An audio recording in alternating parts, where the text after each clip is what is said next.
অশ্রুসিক্ত নয়নে তাকিয়ে রইল বাতাসা। কেন জানি ওর ভীষণ কান্না পেল, কিন্তু ও কাঁদল না। চারিদিকে ভোরের হাওয়া বইছে, শিউলি তলায় বসে ফুল কোড়াচ্ছে বাতাসা। রাতের আধারে নিজের রূপ পুরোটা ছড়িয়ে দিয়ে দেয় শিউলি। বাতাসে বিলিয়ে দেয় নেশা লাগানো সুবাস। মন খারাপ হলেও রাতেও শিউলি তলায় বসে থাকে বাতাসা। ভোরের আলো ফুটলেই বেদনা বুকে নিয়ে ঝরে পড়ে শিউলি, আর সেই ফুলগুলোকে কুড়িয়ে এক জায়গায় জমা করে রাখে সে। এটাও অভ্যেস। না হলে মা উঠোন ঝাড়ু দেওয়ার সময় ফুলগুলোকে নষ্ট করে ফেলেন এবং ময়লা আবর্জনার গর্তে ফেলে দেয়। মায়ের এই ব্যাপারটা একদমই ভালো লাগে না বাতাসার। ফুলকেও ভালোবাসে, পছন্দ করে। পছন্দের জিনিসটাকে কেউ ঝাড়ুর সাথে ফেলে দিবে, এটা বাতাসা মানতে পারে না। ফুল গাছটাও হয়েছে ঠিক উঠানের মাঝখানে, সব ফুল এসে উঠানেই পড়ে। উঠান ঝাড়ু দেওয়ার সুযোগে ফুলগুলোকে ধূলিসাৎ করে ফেলেন মা। প্রতিদিন ভোরে বাতাসা উঠতে পারে না, তাই ফুল কুড়ানো হয় না। ঘুম থেকে উঠে যখন দেখে ঝাড়ু দিয়ে সব ফুল ফেলে দিয়েছে মা, তখন ওর মেজাজটা ভীষণ গরম হয়। রাগ উঠলেও এই রাগ প্রকাশ করতে পারে না, এতে মা আরো রেগে যান। তিনি আগেই শিউলি গাছটা কেটে ফেলতে চেয়েছিলেন, বাতাসার জোড়াজুড়িতে রেখে দিয়েছেন, না হলে এই গাছ কখনো থাকতো না। এই ফুল গাছের প্রতি কেন জানি আলাদা একটা মায়া কাজ করে বাতাসার। সকালে শিশির মাখা শিউলি ফুল দেখতেই মন ভালো হয়ে যায় ওর। শিউলি মূলত শরতের ফুল, তবে শিউলির শোভাও সৌরভ হেমন্তেও কিছুটা থেকে যায়। ফুলগুলোকে ক্যামেরা বন্দি করে রাখতে ইচ্ছে হয় বাতাসার, কিন্তু ওর স্মার্টফোন নেই। যা আছে সেটা দিয়ে ছবি ওঠে না। আজ শুক্রবার, স্কুল নেই বাতাসার। স্কুল নেই বলতে বাতাসা স্কুলে পড়ে না।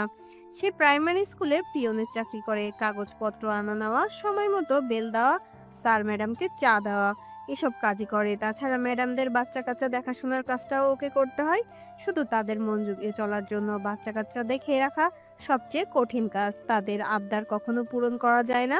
আর নীলা ম্যাডামের বাচ্চা একটা বদের হাড্ডি, ওকে একদমই দেখতে পারে না বাতাসা। তবুও ওর সাথে হাসি মুখে কথা বলতে হয় ম্যাডামের সামনে।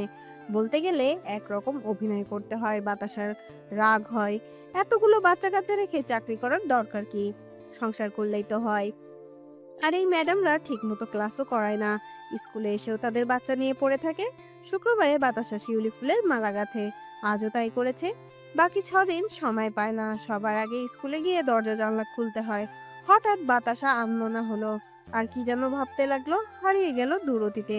বাতাসার বয়স হয়েছে 21 কিংবা 22। পড়ালেখা করে অনেক দূরে যাওয়ার ইচ্ছা ছিল। ক্লাস 9-এ পড়াকালীন বাতাসার বাবা মারা যান। তিনি ছিলেন প্রাইমারি স্কুলের হেডমাস্টার। খুব অল্প বয়সে হার্ট অ্যাটাক করে মারা গেছেন তিনি। মারা যাওয়ার পর বাতাসার জীবন ওলটপালট হয়ে যায়। কোনো রকম এসএসসি পাশ করে বাবার স্কুলে পিয়নের চাকরি নেয় সে। হেডমাস্টারের মেয়ে ছিল বলে এই চাকরিটা স্কুলের স্যার ম্যাডামরা বাতাসাকে দিয়েছে। তারা এই সব ব্যবস্থা করেছেন। হয়তো তারা করুণা করেছেন বাতাসার এবং ওর পরিবারকে। এই চাকরিটা না হলে হয়তো মা ও ছোট বোন নিয়ে পথে বসতে হতো। কত স্বপ্ন, কত আশা ছিল বাতাসার। বাবার মৃত্যুই সবকিছুর ধূলিসাৎ হয়ে গেছে। বাতাসা এমন ছিল না, অগোছালো চঞ্চল টাইপের মেয়ে ছিল, আর সারাদিন খিলখিল করে হাসতো। পুরো গ্রাম একাই মাতিয়ে বেড়াতো। আগের অগোছালো বাতাসা আর নেই। ওর মধ্যে এসেছে অনেক ম্যাচুরিটি। ওর মুখ থেকে উধাও হয়ে গেছে হাসি। মা বোনকে কিভাবে খুশি রাখবে এটাই চিন্তা তার। সপ্তাহখানেক পর বাতাসাদের বাড়িতে এসেছে মাস্টার চাচা। তাকে বসতে মোড়া দিলেন বাতাসার মা রানু বেগম। তবে উনি স্কুল মাস্টার না, রেলওয়েতে চাকরি করেন। লোকে তোকে স্টেশন মাস্টার বলে ডাকতো।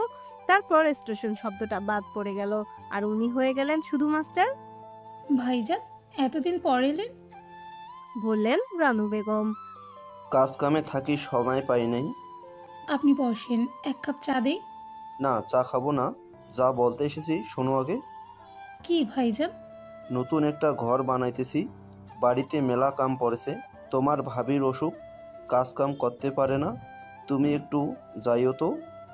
রানুর আপন ভাইয়ের মতোই মাস্টার, সুখে দুঃখে পাশে থাকেন। তার জায়গা সম্পত্তি প্রচুর, চাষাবাদ পশুপালন সবই করেন। এসবের অধিকাংশ কাজ রানুই দেখাশোনা করেন এবং রানুকে পরিশ্রমে ন্যায্য টাকাটা দেন মাস্টার। আচ্ছা ভাইজান, জামুনে। বললেন রানু বেগম। পান সুপারি আছে? আছে ভাইজান। ভাত খাওয়ার পর পান খাইনি, মুখটা যে কেমন করতেছে, একটু পান খাওয়ালে ভালো হইতো। মাস্টার হাতে পানের খিলি তুলে দিলে রানু, এবং নিজেও খেলেন। চুন খসতে খসতে তিনি বললেন, নতুন ঘর বানিয়ে কি করবেন? বাড়িতে বিয়ে শাদির অনুষ্ঠান হবে নাকি? আরে না, গরু ছাগলের খামার দেবো, এজন্য বাড়ির উত্তর পাশে খামারের জায়গা করছি। বাড়ির পাশে জঙ্গল, পাহাড়, দক্ষিণ দিকে আছে হাওর। এসব জায়গায় গরু ছাগলের চড়ানো যাবে, আলাদা খরচ লাগবে না। গরু ছাগল ছেড়ে দিলে ঘাস খেয়েই পেট ভরবে। আপনি একা মানুষ, কেমনে কি করবেন? একটা রাখাল ছেলে রেখে দেব। আজকাল কি আর রাখাল ছেলে পাওয়া যায়? যাবে না কেন? রেল স্টেশনে কত মানুষ পড়ে আছে। আমি স্টেশন মাস্টার, ওখান থেকে একজন ধরে নিয়ে আসবো। মাস্টারের কথা শুনে খানিক হাসলেন রানু, কিছু বললেন না। তোমার মেয়ে বাতাসা যথেষ্ট বড় হয়েছে, বিয়ে শাদী দিবে না নাকি? দিব তো ভাইজান, ভালো জায়গা থেকে সম্বন্ধ আসছে না। আর বাতাসাও বিয়ে করতে রাজি হচ্ছে না। ও বলে বিয়ে করলে আমাদের কি হবে। তাই বলে একটা মেয়েকে এভাবে ঘরে রাখা ঠিক হবে না। তাও বাবা মোরা, গ্রামের লোকজন আর চোখে দেখে। আমি কি করব ভাইজান? আপনি ছাড়া এলাকায় আমার কে আছে? আপনি যদি একটা ব্যবস্থা করতেন। আচ্ছা, ভালো পাত্র পেলে আমি জানাবো। এখন উঠলাম, আর তুমি সময় মতো চলে যেও। জি ভাইজান। লম্বা একটা দীর্ঘশ্বাস ছাড়লেন রানু। মেয়ের চিন্তায় ঘুম আসে না তার। স্বামী হারানোর পর থেকে দুই মেয়েকে নিয়ে সারাক্ষণ চিন্তা করেন। তিনি বেঁচে থাকলে হয়তো এত চিন্তা করতে হতো না। মেয়ের বিয়ে শাদী তিনিই দিতেন। তার গোছানো সংসারটা এলোমেলো হয়ে গেল। হাতে তার নগদ পয়সা নেই, কিভাবে মেয়েটাকে বিয়ে দেবেন? ডায়েরি লিখতে লিখতে বাতাসা বসেছে। যদিও ওর হাতে লেখা এতটা ভালো না, তবুও লেখে। এই ডায়েরি ধরার সাহস কারো নেই, এমনকি ওর ছোট বোন আয়েশারও না। দিনলিপি লিখছে সে, মাঝে মধ্যে লেখে, না হলে কবিতা বা স্মরণীয় কোনো ঘটনা লিখে রাখে। আজ সোমবার, লিখেছে রবিবারের দিনলিপি।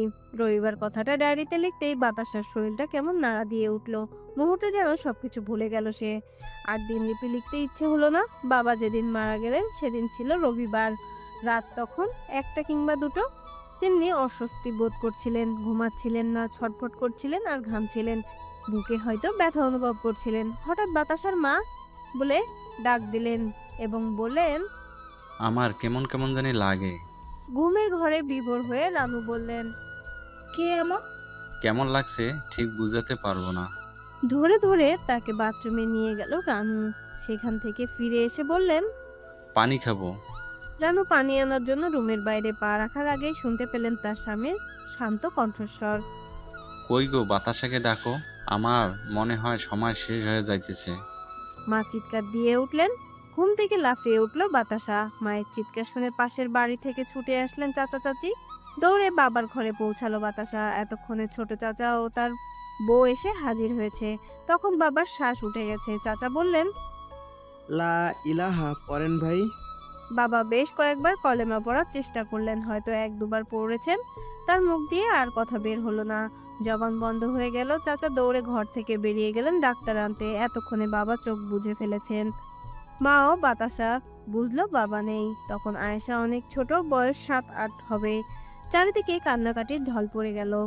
ঘন্টাখানেক পর ডাক্তার নিয়ে আসলেন চাচা, কিন্তু ডেথ সার্টিফিকেট লেখা ছাড়া আর কিছুই করার ছিল না।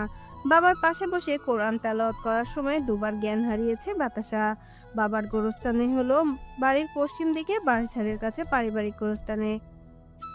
তৃতীয় দিন হলো কুলখানি, মিলাদ মাহফিল। এসব করার মতো অবস্থা রানু বেগমের ছিল না। তাদের চুলোয় আগুন জ্বলেনি দুদিন। মানসিক অবস্থাও কারো ভালো ছিল না। এই অবস্থায় কি গ্রামের মানুষকে দাওয়াত করে খাওয়ানো যায়? ঘরে নেই পুরুষ মানুষ, কিভাবে মিলাদের আয়োজন করবে? তবু গ্রামের মানুষের বলাবলিতে করতে হয়েছে। কেউই বুঝলো না রানু বেগমের অবস্থাটা। অনেক কষ্ট করে এসব অ্যারেঞ্জ করেছেন তিনি। তারপর গরু জবাই করে 40 করার কথা বলেছিল আশপাশের মানুষ, কিন্তু এটা রানু করলেন না। তার কাছে এত টাকা পয়সা নেই। ওই দিন শুধু ইমাম সাহেবকে ডেকে এনে দোয়া পড়ালেন। আর গ্রামের মানুষ নানান কথা রটাতে লাগলো তাদের বিরুদ্ধে। মাস্টার সাহেব সারা জীবন কষ্ট করে এত টাকা রেখে গেছেন, আর তার বউ 40 করে 2-3 গ্রামের মানুষ দাওয়াত করে খাওয়াতে পারলো না। এ কেমন বউ? সম্পত্তির পাগল। মাস্টার সাহেব কবরে গিয়েও শান্তি পাবে না। ইসলামী শিক্ষায় শিক্ষিত না বাতাসা, তবুও বোঝে কেউ মারা গেলে 40 করা, তারপর গ্রামের মানুষকে দাওয়াত করে খাওয়ানোর কথা আল্লাহ বলেনি। কেনই বা বলবেন? সবাইকে তো আল্লাহ সামর্থ্য দেননি। আর মরা মানুষটার জন্য কেউ তো দোয়া করে না। 40 দিন তারা পেট ভরে খেয়ে যায় আর বাবুর্চির সমালোচনা করে যায়। মাংসটা ভালো হয়নি, কাঁচা রয়ে গেছে। মাছের তরকারিতে লবণ হয়নি, ডালটা পাতলা হয়ে গেছে, খেতে পানির মতো লাগছে। মাস দুয়েক আগে মতিন চাচা 40 গেল। তার ছেলেরা বড় অফিসার, মোটা অঙ্কের বেতন পায়। 3-4 গ্রামের মানুষকে দাওয়াত করে খাইয়েছে, ধুমধাম করে বাবার 40 পালন করেছে। মানুষ কত রং চঙা ভাব নিয়ে খেতে এসেছে, মনে হচ্ছিল এটা বিয়ে বাড়ি। এতে শুধু মতিন চাচার ছেলেরা নাম ফুটিয়েছে। কোনোদিন তার কবরের পাশে গিয়ে দাঁড়ায় না, তার জন্য দুহাত তুলে আল্লাহর দরবারে দোয়া করে না। বাবা মারা যাওয়ার পর সব আপন মানুষ পর হয়ে গেল। বাবার কিছু সম্পত্তি নিজের নামে করে নিলেন চাচা। চাচির ব্যবহার গেল পাল্টে, তারপর সম্পর্ক ছিন্ন করে দিলেন তারা। আর কোনোদিন দেখাশোনা করলেন না বাতাসাদের। চাচার একটাই কথা, সব জায়গা সম্পত্তি তার নামে লিখে দিতে হবে, তাহলে তিনি সবার দেখভাল করবেন। কিন্তু আরো লজিক দেখিয়ে বললেন, ভাবি, তোমার 2 মেয়ে, কদিন পর তো বিয়ে দিয়ে ফেলবে। ওরা জামাইয়ের বাড়িতে থাকবে, তুমি জায়গা সম্পত্তি দিয়ে কি করবে? রানু তার স্বামীর সম্পত্তি দিতে রাজি হননি, এজন্য বেশ কয়েকবার ঝগড়াও করেছেন চাচা। তারপরেও জোর করে 2টা জমি দখল করে নিয়েছেন। এই জমির কাগজপত্র ছিল না, তাই সুযোগ পেয়েছেন চাচা। তবে এসব তিনি চাচির বুদ্ধিতেই করেছেন। নানা নানি মারা যাওয়ার পর মাকেও নানা বাড়ি যেতে দেখেনি বাতাসা। তারপর থেকে মামাদের সাথে সব যোগাযোগ বন্ধ, তারাও খোঁজ খবর নেন না। মায়ের মুখেই বাতাসা শুনেছে ওর বড় মামা পরিবার নিয়ে ব্যস্ত আছেন, আর মেজো মামা ও ছোট মামা বউ বাচ্চা নিয়ে দেশের বাহিরে আছেন। সেখানেই তারা সেটেল হয়েছেন। হঠাৎ আয়েশার ডাকে ভাবনায় ছেদ ঘটল বাতাসার। বুবু, এই বুবু, শোন না। কি? আমার পরীক্ষার ফিস দিবি না? কালকে লাস্ট ডেট। আচ্ছা দিব, কালকে স্কুলে যাওয়ার সময় নিস। আমার স্কুল ড্রেসটা পুরনো হয়ে গেছে। এত পুরনো ড্রেস নিয়ে কি স্কুলে যাওয়া যায়? বান্ধবীরা কত নতুন নতুন ড্রেস নেয়, যদি আমারে একটা। কথা শেষ করলো না আয়েশা, তার আগেই চুপ হয়ে গেল সে। মাথা নিচু করে দাঁড়িয়ে রইল। কিছুক্ষণ চুপ থেকে বাতাসা বলল, আচ্ছা দিব। কবে বানিয়ে দিবে? দেখি 2-1 দিনের মধ্যেই পারি কিনা। বাতাসাকে জড়িয়ে ধরে আয়েশা বলল, কত ভালো বোন আমার, আমি যা চাই তাই তাই। আয়েশা যা চায় তা দেওয়ার চেষ্টা করে বাতাসা, বেশি কিছু চায় না। আয়েশা বোঝে পরিবারের অবস্থাটা, তাই ওর কোনো আবদার নেই। প্রয়োজন যা তা তো দিতেই হবে। আয়েশার মতো মেয়ে হয় না, বড় কোনো আবদার করে না। যা ওর লাগবে তা চাইতেও ইতস্তত বোধ করে। 3টা জামা দিয়ে 2 বছর ধরে চলছে, আর 2টো স্কুল ড্রেস বছর দেড়েকের পুরনো। বাতাসা বোঝে না এত অল্পতেই মেয়েটা এত সন্তুষ্ট কিভাবে থাকে। বাতাসা এত সন্তুষ্ট থাকতে পারেনি। সারাক্ষণ বাবার কাছে আবদার করতো এসব পূরণ করতে। বাবা তাহলে কি বাবা ছাড়া মেয়েগুলো এমন হয়, চাপা টাইপের, সহজে কোনো আবদার করে না বা করার জায়গা থাকে না? কিছু বলবে না? বলল আয়েশা। বাতাসার ধ্যান ভাঙলো, সে বলল, কি? তোমার যে আজকাল কি হয়েছে বুঝি না। আমার আবার কি হবে? এই যে কথা বলো না, চুপচাপ থাকো, আর মনে হয় কি ভাবো।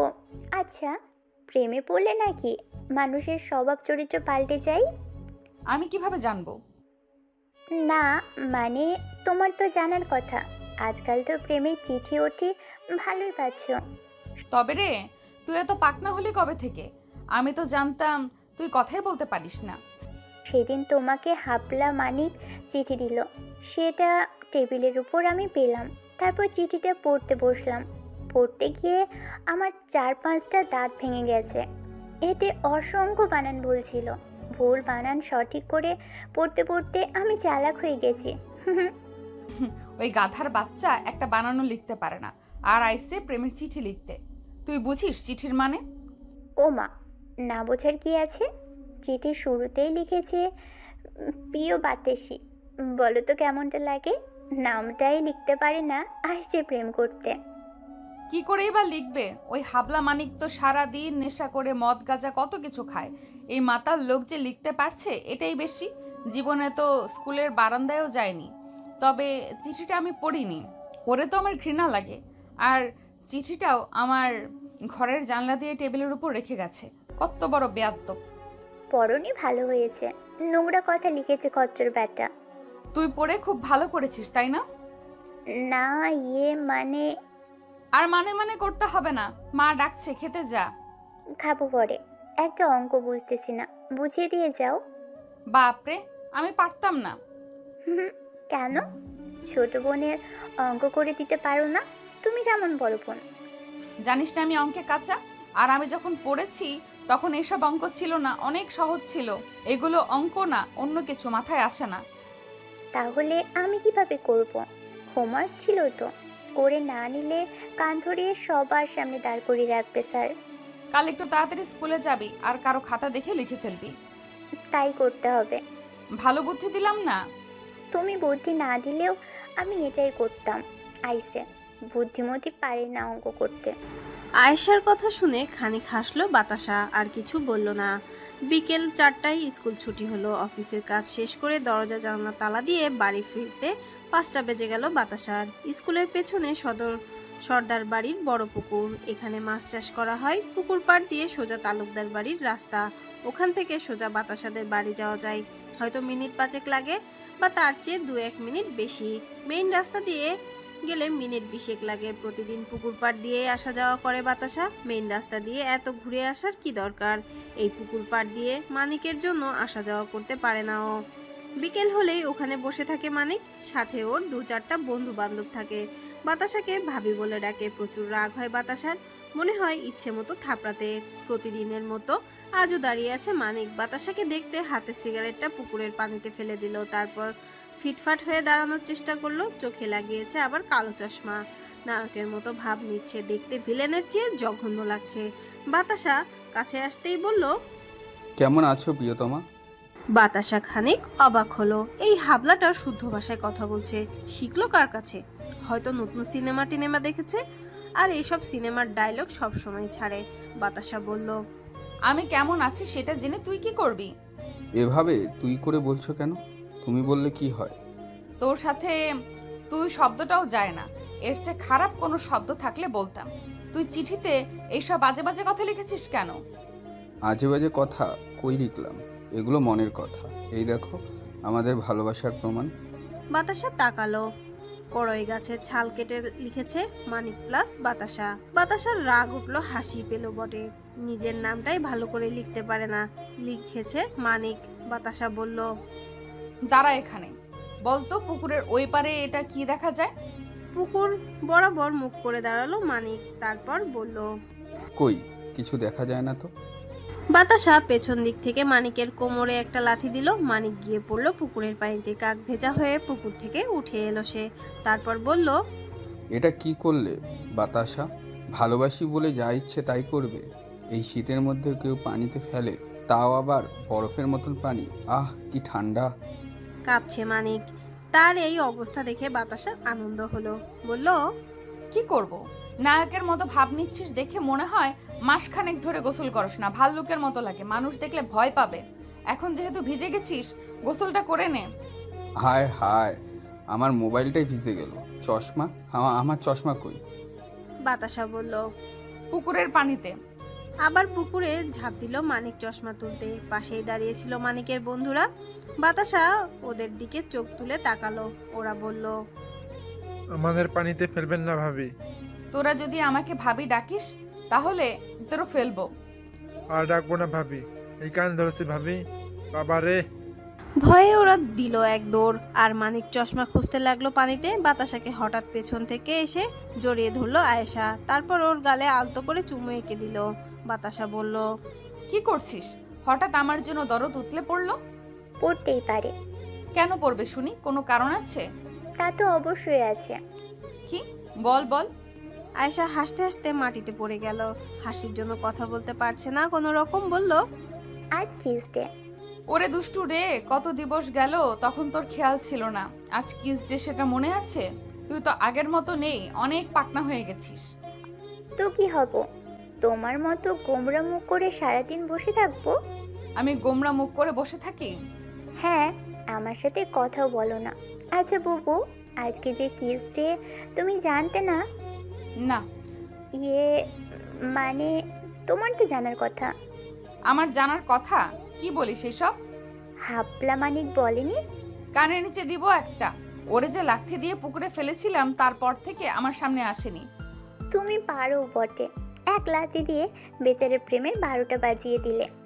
ওর জন্য তোর এত দরদ কেন রে? ওর জন্য কই, আমার তো সব দরদ তোমার জন্য। আহ্লাদি সুরে বলল আয়েশা। দরদ না ছাই। বিশ্বাস হচ্ছে না? তাহলে আরেকটা কিস দিই। পাগল একটা, মাঝে মধ্যে আমি তোরে চিনতে পারি না। এত পাকা পাকা কথা বলিস কিভাবে? আর আজকে কিস নিয়ে পড়ে আছিস কেন? তোর মতলবটা কি বলতো? আজ না কিস ডে। এটা তোরে বললো কে? আমার বান্ধবীরা দেখলাম ওদের বয়ফ্রেন্ড নিয়ে পালন করে। ছি ছি, এইটুকু মেয়ের বয়ফ্রেন্ড? তোর আবার কেউ নেই তো? আমার কেউ নেই বলেই তোমাকে আর মাকে কিস দিলাম, ব্যাস আমার ডে পালন হয়ে গেল। এত হাসবি না। আর মনে রাখবি, তুই এখনো অনেক ছোট। বান্ধবীদের মতো কোনো কিছু করবি না। আর যদি করেছিস তাহলে খবর আছে। খবর তো টিভিতে দেয়। এটা টিভির খবর না। তাহলে? খবরটা হলো, এইসব করলে তোর বোনটাকে আর পাবি না। বাতাসাকে জড়িয়ে ধরলো আয়েশা, তারপর বলল, না বুবু, আমি তোমাকে হারাতে পারবো না। আর আমি কখনো এসব করব না। ঠিকমতো পড়ালেখা করব। আর এখন এরম কথা মুখেও আনবে না। আর যদি আনো মাথা ফাটিয়ে দিব। আয়েশার মাথায় খানিকক্ষণ হাত বুলিয়ে দিল বাতাসা। সেও ওর কোলে মাথা রেখে শুয়ে রইল।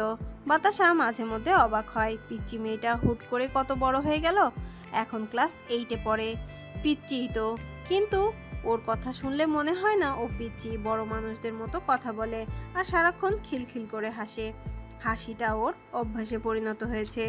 ও আছে বলেই হয়তো বাতাসা ভালো থাকে, মনটা থাকে ফুরফুরে ঝরঝরে। মন খারাপ হলে তুড়ি মেরে মন ভালো করে দিতে পারে আয়েশা। এত গুছিয়ে কথা বলে কিভাবে ও? ওর মতো কথা বলতে বাতাসাও পারে না। এই পাগলি বোনটা যেন বাতাসার আত্মার সাথে মিশে গেছে। যেদিন আয়েশা জন্ম হয়েছিল সেদিন ছিল শুক্রবার। ওর জন্মতে মা খুশি ছিলেন না। তিনি ভেবেছিলেন তার ছেলে সন্তান হবে। যখন শুনলেন মেয়ে হয়েছে তখন মায়ের মুখটা মলিন হয়েছিল। রাগে তিনি ওর মুখে দুধ দিচ্ছিলেন না। পেটের খিদের আশায় আয়েশা কাঁদছিল খুব। তখন বাতাসার কষ্ট লাগছিল আর বাবাকে গিয়ে বলছিল, মা, আমার বোনের মুখে দুধ দিচ্ছেন না। বাবা গিয়ে মাকে বেশ কয়েকটা ধমক দিলেন। বাধ্য হয়ে মা ওর মুখে দুধ দিয়েছিলেন। সেদিনের কথা আজও বাতাসার মনে হয়। কিন্তু মা এমন করেছিলেন কেন? মেয়ে হলে দোষ কি? প্রায় তালুকদার সাহেব বাড়িতে আসেন, রানুর সাথে এটা সেটা নিয়ে আলাপ আলোচনা করেন। তবে উনি রানুদের খোঁজ খবর নিতে আসেন না। এসে বসে তার বউয়ের গল্প করেন। তারা সারাদিন কি নিয়ে ঝগড়া করে এসব কথা বলেন। তালুকদার সাহেব বিয়ে করেছেন 2টা। টাকা পয়সা তার কোনো অভাব নেই। 2 বউ সারাদিন ঝগড়া নিয়েই ব্যস্ত থাকে। আর তালুকদার সাহেব সারাদিন টো করে ঘুরে বেড়ান। বাড়িতে বেশিক্ষণ থাকেন না। থাকলেই বাকি তার 2 বউ আস্ত গিলে ফেলবে। মাঝে মধ্যে তালুকদার সাহেব জিজ্ঞাসা করেন, কি গো রামুর মা, বাতাসার বিয়েটা দিবা না নাকি? মেয়ে তো বড় হয়েছে। আজও এই কথাই জিজ্ঞাসা করলেন। ইতস্তত করে রানু বললেন, মেয়ের যেহেতু বয়স হয়েছে বিয়ে তো দিতেই হবে। তাছাড়া ও এখন বিয়ে করতে চাচ্ছে না। ওরে বিয়ে দিলেই আমার সংসার কিভাবে চলবে? ছোট্ট মেয়েটার পড়ালেখাও হবে না। আর বাতাসা নিয়ত করেছে ছোট মেয়েটার পড়ালেখা শেষ হলে বিয়ে নিয়ে ভাববে। কিন্তু ওর কথা আমি শুনছি না। ভালো পাত্র পেলে বিয়ে দিয়ে দেব। একটা বুদ্ধি দেই বাতাসার মা, তোমার জন্য ভালো হবে। মেয়ের বিয়ে হবে, তোমার সংসারও চলবে, ছোট মেয়ের পড়ালেখাও হবে।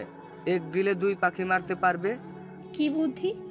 মেয়েকে আমার কাছে বিয়ে দিতে পারো, কোনো চিন্তা করতে হবে না, মেয়ের সুখেই থাকবে। আর তোমার ছোট মেয়ের পড়ালেখার দায়িত্ব আমি নিব, সাথে তোমাদের হাট বাজারেরও। এক কথায় তোমাদের সব দায়িত্ব আমার। তুমি শুধু একবার হ্যাঁ বললেই হলো। এ কি বলেন তালুকদার সাহেব? আপনার কি আর বিয়ের বয়স আছে? তাছাড়া আপনার দুটো বউ, তারাই সারাদিন ঝগড়াঝাটি নিয়ে থাকে। আবার আমার মেয়ে ওখানে গিয়ে এসব ঝগড়া দেখবে না সংসার করবে? এসব নিয়ে তোমাকে ভাবতে হবে না। তোমার মেয়েকে আলাদা বাড়ি বানিয়ে দিব, ওইখানে একা একা থাকবে বাতাসা। চাইলে তোমরাও থাকতে পারো। আমার কি টাকা পয়সার অভাব আছে? না না তালুকদার সাহেব, এটা হয় না। আপনার বউ আছে, বড় ছেলে মেয়ে আছে, ওরা মানবে না। কেউ মানলে মানুক, না মানলে না মানুক, তাতে আমার কিছু যায় আসে না। আমি তালুকদার, আমার যত সম্পত্তি আছে এই এলাকায় আর কারো আছে? তাছাড়া ইসলামে 4টা বিয়ে করা জায়েজ আছে। আমি মাত্র করেছি 2টা। আমার টাকা পয়সা আছে, আর 2টা করলেই বাকি। মেয়ে তো আমার রাজি হবে না। রাজি হতেই হবে। তুমি ওর মা, প্রয়োজনে জোর খাটিয়ে কথা বলো। না ভাইজান, মেয়ের সিদ্ধান্ত ছাড়া আমি কিচ্ছু বলতে পারবো না। মেয়ে রাজি না হলে রাজি করাও, বুঝেছো? এমন সুযোগ আর পাবে না। আর তোমার মেয়েও তো এত সুন্দর না, দেখতে কালো। এই মেয়েকে যৌতুক ছাড়া কেউ বিয়ে করবে মনে হয়? আমি তো যৌতুক নিব না, তোমাদের যা লাগে আরো দিব। রানু চুপ হয়ে গেলেন। তিনি ভেবে পেলেন না কি বলবেন। বাতাসা কখনো রাজি হবে না। এমনিতেই তালুকদার সাহেবও দেখতে পারেন না, আবার যদি এই কথা শুনে তাহলে তালুকদার সাহেবের কপালে মুসিবত আছে। আমি এখন উঠলাম, কাজ আছে। তুমি আরো সময় নাও, ভেবেচিন্তে আমাকে বলো। এই বলে তালুকদার সাহেব উঠে গেলেন। পাশে দাঁড়িয়ে ছিল আয়েশা। সে বলল, এই বুইড়া খাটাসের লগে বুবুকে বিয়ে দিবা? এভাবে বলতে হয় না মা, উনি একজন সম্মানী মানুষ। সম্মানী? সারাদিন বউয়ের মুখ খাই, সে আবার সম্মানী? শুধু টাকা থাকলেই যদি মানুষ সম্মানী হতো তাহলে ডাকাতও সম্মানী। আরেকদিন আসুক, বুইড়াকে জুতো পেটা করব, বিয়ে করার শখ মিটিয়ে দিব একেবারে। আয়েশার কথা শুনে ওর দিকে আর চোখে তাকালো রানু। কিছু বললেন না। আয়েশা বুঝতে পারলো এসব কথা মায়ের ভালো লাগেনি, তবুও সে চিৎকার চেঁচামেচি করে যাচ্ছে। এখানে বোনের বিয়ে দিবে না। বাতাসাও নেই বাড়িতে। সে থাকলে আয়েশার কথাবার্তা আরো জড়ানো হতো।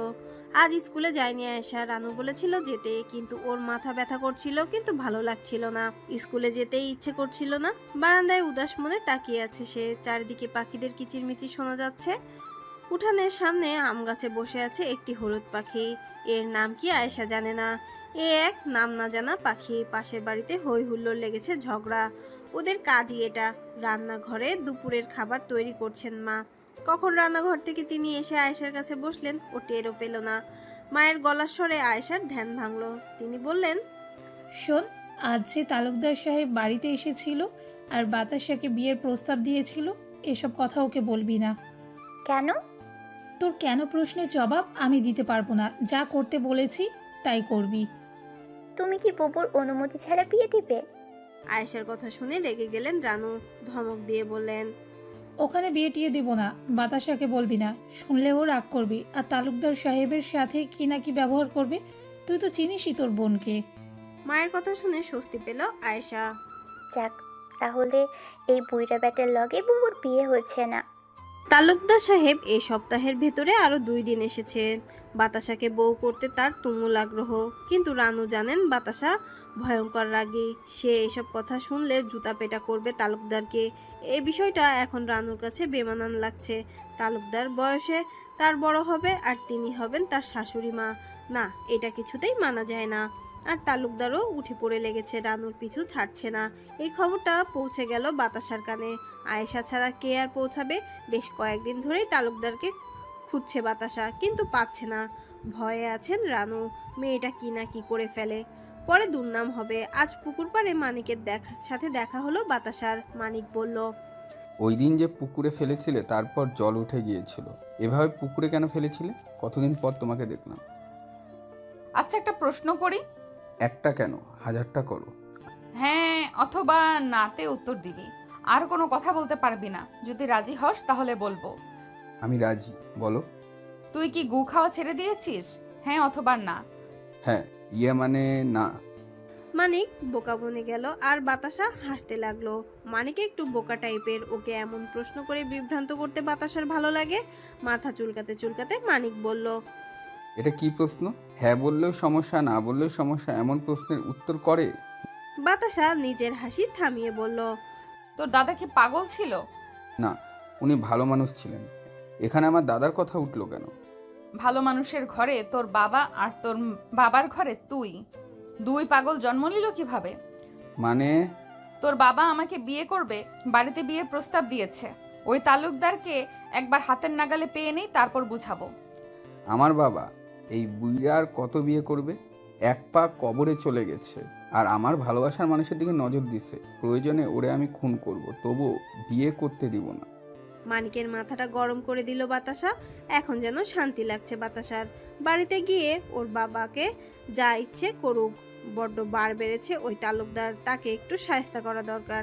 এই বয়সে ছেলে মেয়েকে বিয়ে দেবে তা না, নিজে বিয়ে করার ফোন দিয়ে আছে। এই বেটা কেমন মানুষ? বৈশাখ মাস, চারিদিকে অন্ধকার হয়ে এসেছে। অদ্ভুত নৈশব্দ।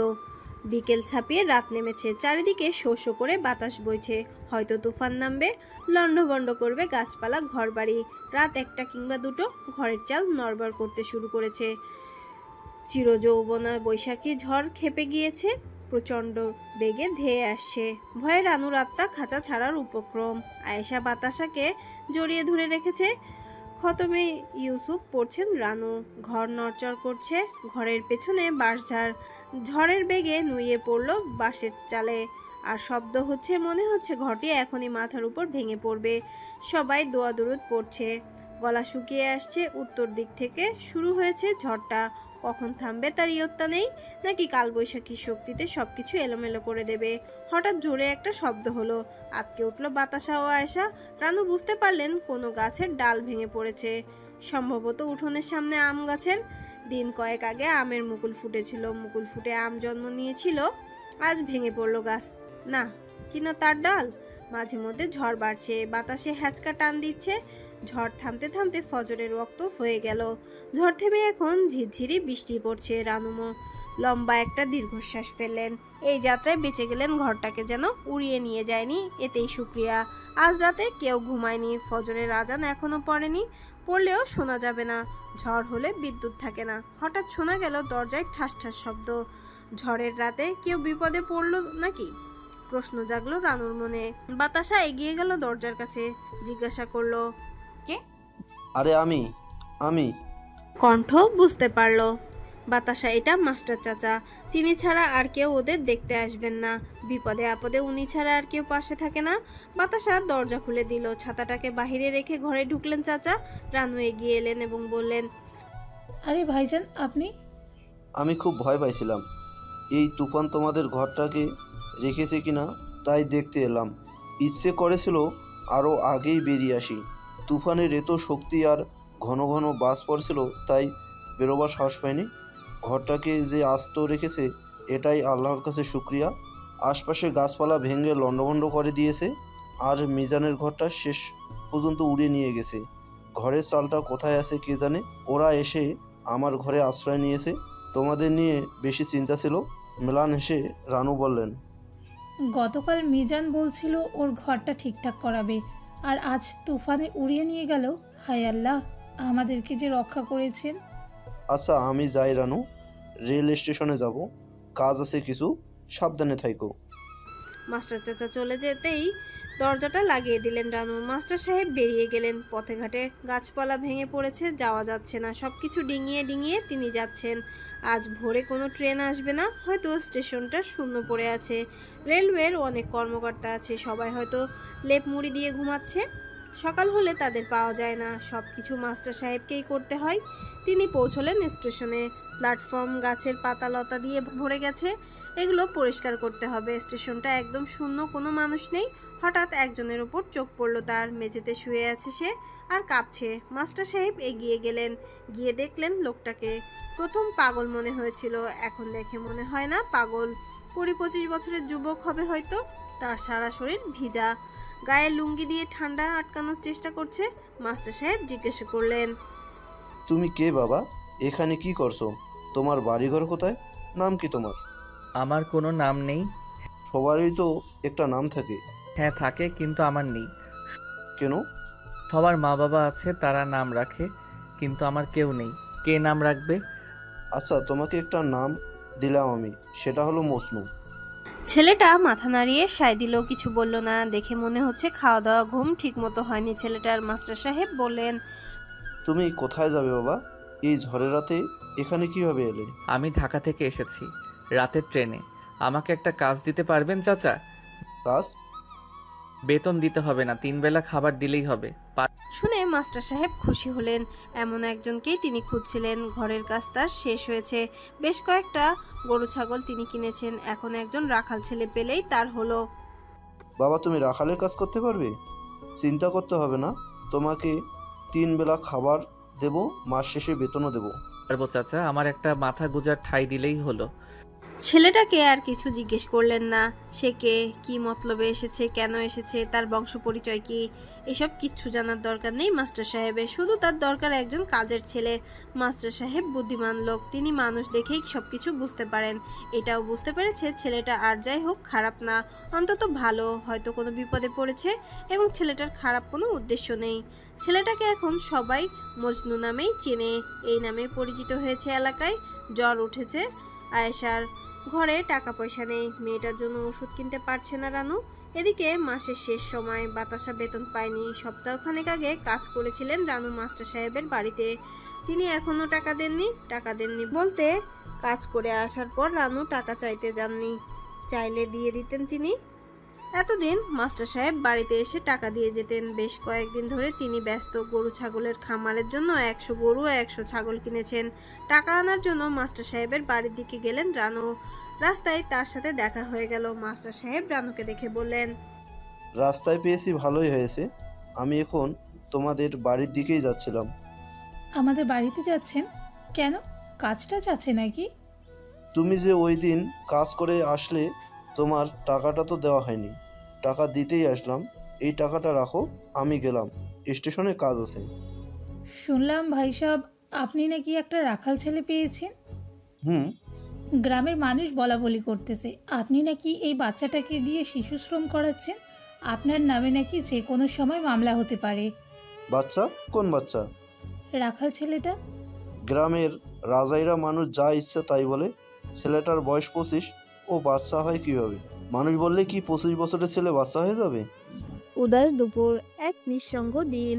তবু মনে হচ্ছে না বাতাসা একাকী, সঙ্গীহীন কাটছে দিন। অজানা এক ভালো লাগা কাজ করছে। চারদিকে পাখিরা ডাকাডাকি করছে। দূর থেকে নাম না জানা এক পাখি বলছে, কাঁঠাল পাকুক, লোকে দেখুক। এই পাখিটা শুধু গ্রীষ্মকালে দেখা যায়, তাকে কখনো দেখেনি বাতাসা। শুনেছে তার মিষ্টি সুরের ডাক। এসেছে গ্রীষ্মকাল, পেকেছে আম কাঁঠাল, চারিদিকে হইচই, মুখরিত পাকা আমের গন্ধে। স্কুল হয়েছে ছুটি গ্রীষ্মকালীন, যাকে সহজে গ্রামের মানুষ বলে আম কাঁঠালের ছুটি। সব মিলিয়ে 15 দিনের বন্ধ স্কুল। বাতাসারও কাজ নেই, যেতে হয় না স্কুলে, রাস্তায় দেখা হয় না মানিকের সাথে। সে এক ডিস্টার্ব থেকে বেঁচে গেল। এক আমতলায় বসে আছে বাতাসা, বাড়িতে আয়সা নেই। সারাদিন ঘুরে বেড়ায়, আম কুড়ায়, গোল্লা ছুট, এক্কা দোক্কা, আরো কত কিছু খেলে। বাড়িতে এসে খাওয়ার সময় পায় না, মা বকাঝকা করেন, তাতে ওর কিচ্ছু এসে যায় না। এসবে ও কান দেয় না। হয়েছে তো অনেক বড়, ক্লাস 8-এ পড়ে। সারাক্ষণ পাকা পাকা কথা বলে, কিন্তু দুষ্টমি ওর রক্তে মিশে গেছে। সেদিন গোল্লা ছুট খেলার সময় মাজেদা খালার ছেলে জসিমের নাক ফাটিয়ে দিয়েছে। এক ঘুষি দিয়ে বাড়িতে দৌড়ে এসে লুকিয়ে পড়েছে। মাজেদা খালা মায়ের কাছে বিচার দিলেন। মা ওরে বকাঝকা করলেন, 2-3টা চড় থাপ্পড় দিলেন। তারপরও একটু কান্নাকাটি করলো আর বলল, ওই জসিম মার ঠ্যাং ভাঙমু। ওর কথা শুনে বাতাসার হাসি পেয়েছিল, কান্না করছিল আর এই কথা বলছিল। কোথায় ও ভয় পাওয়া উচিত ছিল? না, ও ভয় পায়নি, উল্টো ঠ্যাং ভাঙার পায়তারা করেছে।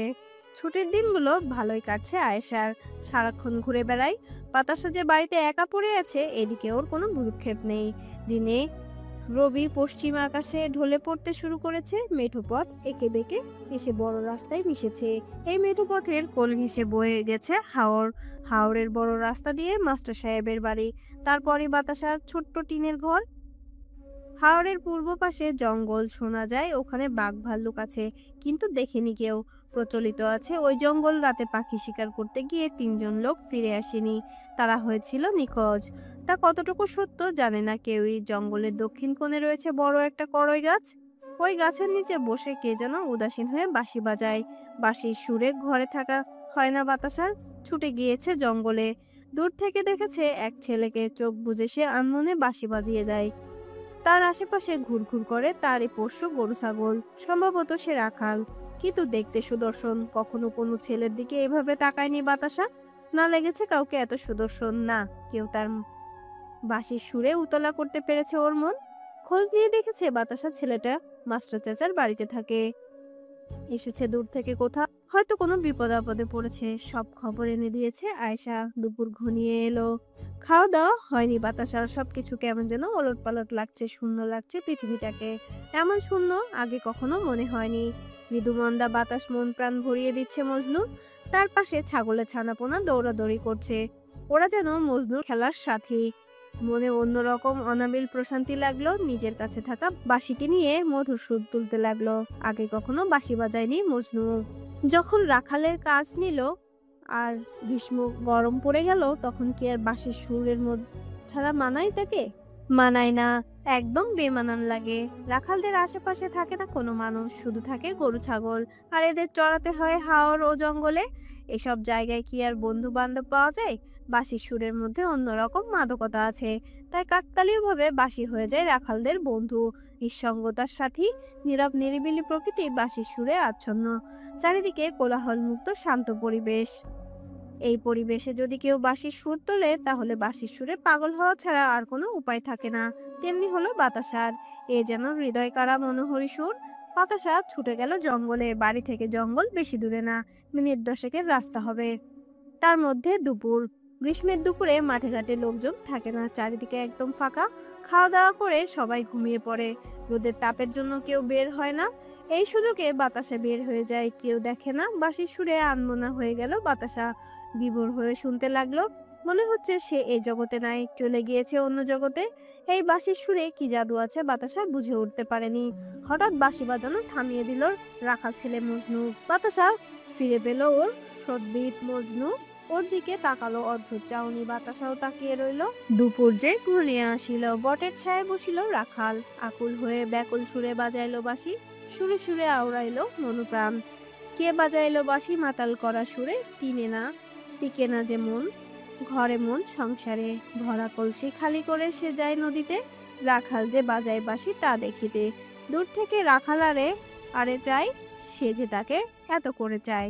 সে কি বুঝিতে পাই কি এমন আছে আমার বাঁশিতে, কি জাদু করেছে এমন পাগল হইলে তুমি?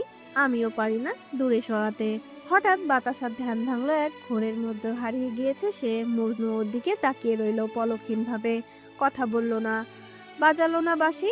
বাতাসার ইচ্ছে করছিল তার সাথে কথা বলতে, শুনতে মিষ্টি সুরের বাঁশি। অচেনা অজানা একটা মানুষের কাছে এই আবদার করতে পারল না সে। জঙ্গল থেকে দৌড়ে বেরিয়ে এলো বাতাসা। মজনু ওর দিকে তাকিয়ে রইল, বুঝতে পারল না কিছু। মেয়েটা কে, কি তার পরিচয়, এভাবে তাকিয়েছিল কেন? কিছুই বুঝতে পারল না। দৌড়ে হাঁপাতে হাঁপাতে বাড়িতে এলো বাতাসা, পড়ে গেল আয়সার সামনে, আর চোখে তাকালো। তারপর বলল, ব্যাপার কি? মতিগতি ভালো দেখছি না। ধুর, কিসের ব্যাপার? বলল বাতাসা। বুঝি আমি, কেন এত উদাস হয়ে থাকো? আর হরের দিকে নজর রাখো।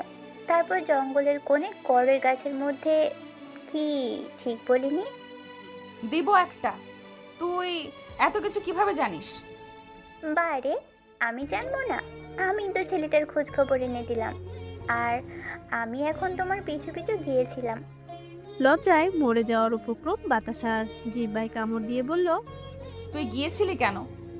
আমি গিয়েছি শুধু তোমাকে দেখে রাখতে। এই ভর দুপুরে কেউ হাওর আর জঙ্গলে যায়?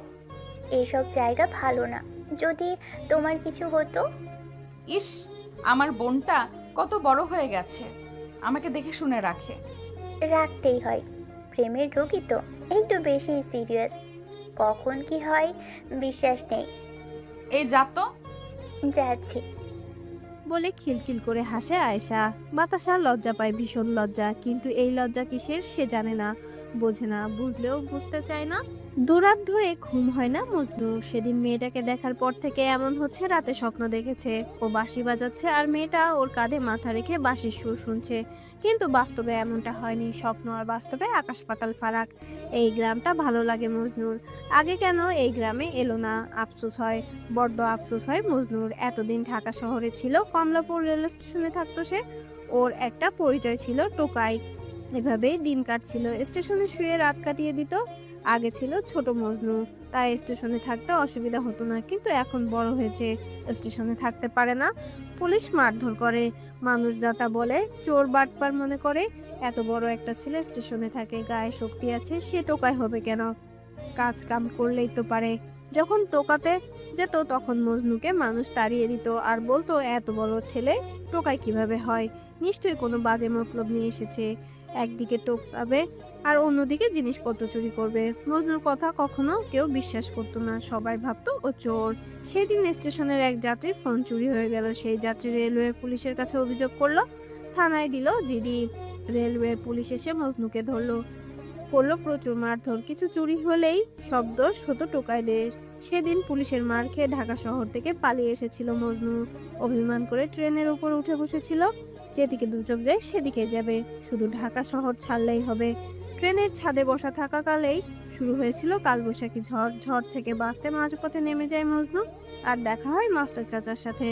আর তিনি দেন রাখালের কাজ। চলছে বর্ষাকাল, আষাঢ় মাস। ক্ষণে ক্ষণে বৃষ্টিতে চারদিকে মাঠঘাটে পানি জমতে শুরু করেছে। আকাশে মেঘ, আবার কখনো সূর্য। খানিক আগে এক পশলা বৃষ্টি হয়ে গেল, তারপর থেকে পৃথিবী উজ্জ্বল। উঠলো সূর্য, মনে হচ্ছে পৃথিবী এইমাত্র গোসল করে পরিচ্ছন্ন হয়েছে। বৃষ্টি হওয়া, বাইরে কৃষক ধান লাগিয়েছে। মাঠে আর গরু ছাগল চড়ানো যায় না, চড়াতে হয় জঙ্গলে। মাঝে মধ্যে মজনু মন খারাপ হয়। গভীর জঙ্গলে একা বসে থাকে, কেউ নেই, চারিদিকে কেউ নেই। মাঝে মধ্যে বাঁশিতে সুর তোলে, এতে যেন একটা আলাদা মায়া আছে। আগে বাঁশি বাজাতে পারতো না মজনু। রাখাল হওয়ার পর কিনলো বাঁশি, শিখলো বাজাতে। রাখালের সাথে বাঁশির এক অদ্ভুত টান আছে, সেই টান থেকেই মূলত বাঁশি কেনা। নিজের কাছে থাকা বাঁশি নিয়ে মধুর সুর তুলতে লাগলো মজনু। স্কুল থেকে বাড়ি ফিরছিল বাতাসা, কানে এলো ওর বাঁশির মায়াবী সুর। তাই আর বাড়ি যায়নি সে, ছুটে চললো জঙ্গলে রাখালের কাছে।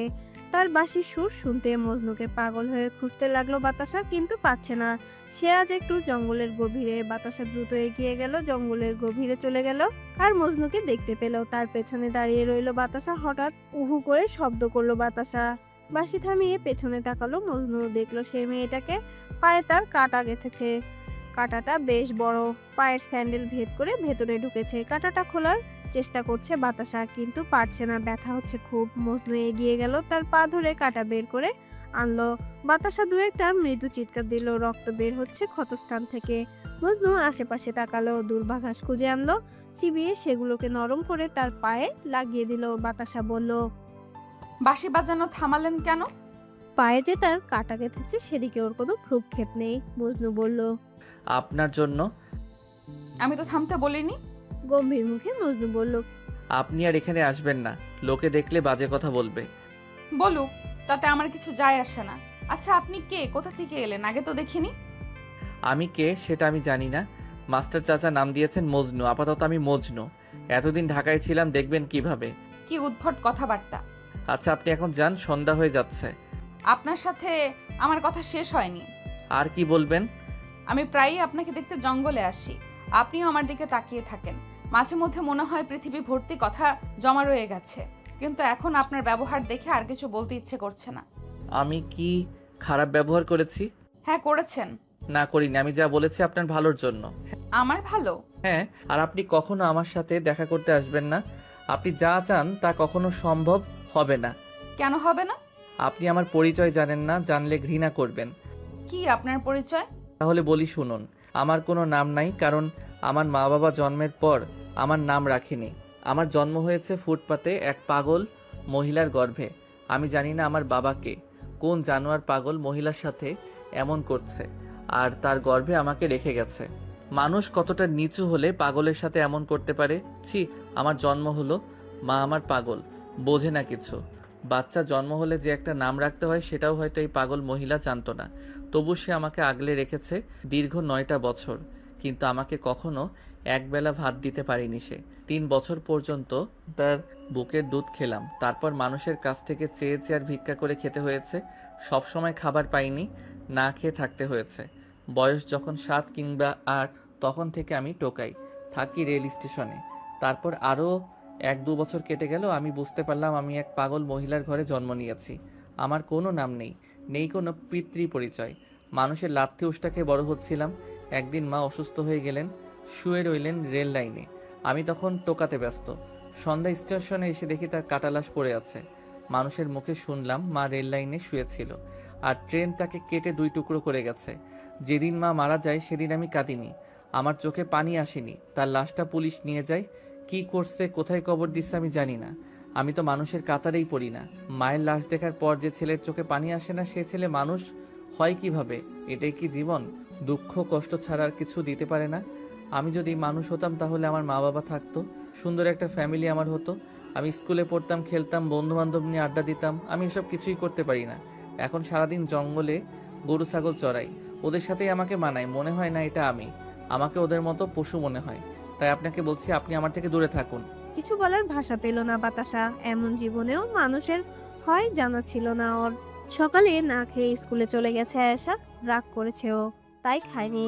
বালিশের কাভারের ভেতর টাকা রেখেছিলেন রানু, সেখান থেকে 20 টাকা চুরি করেছে ও, তাই রানু রাগ দেখিয়েছিলেন, বকাবকি করেছেন। এভাবে প্রায় টাকা নেয় আয়েশা। রানু টের পেলেও এতদিন কিছু বলেননি। এভাবে ওর অভ্যাসটা খারাপ হয়ে যাচ্ছে, তাই একটু শাসিয়েছেন।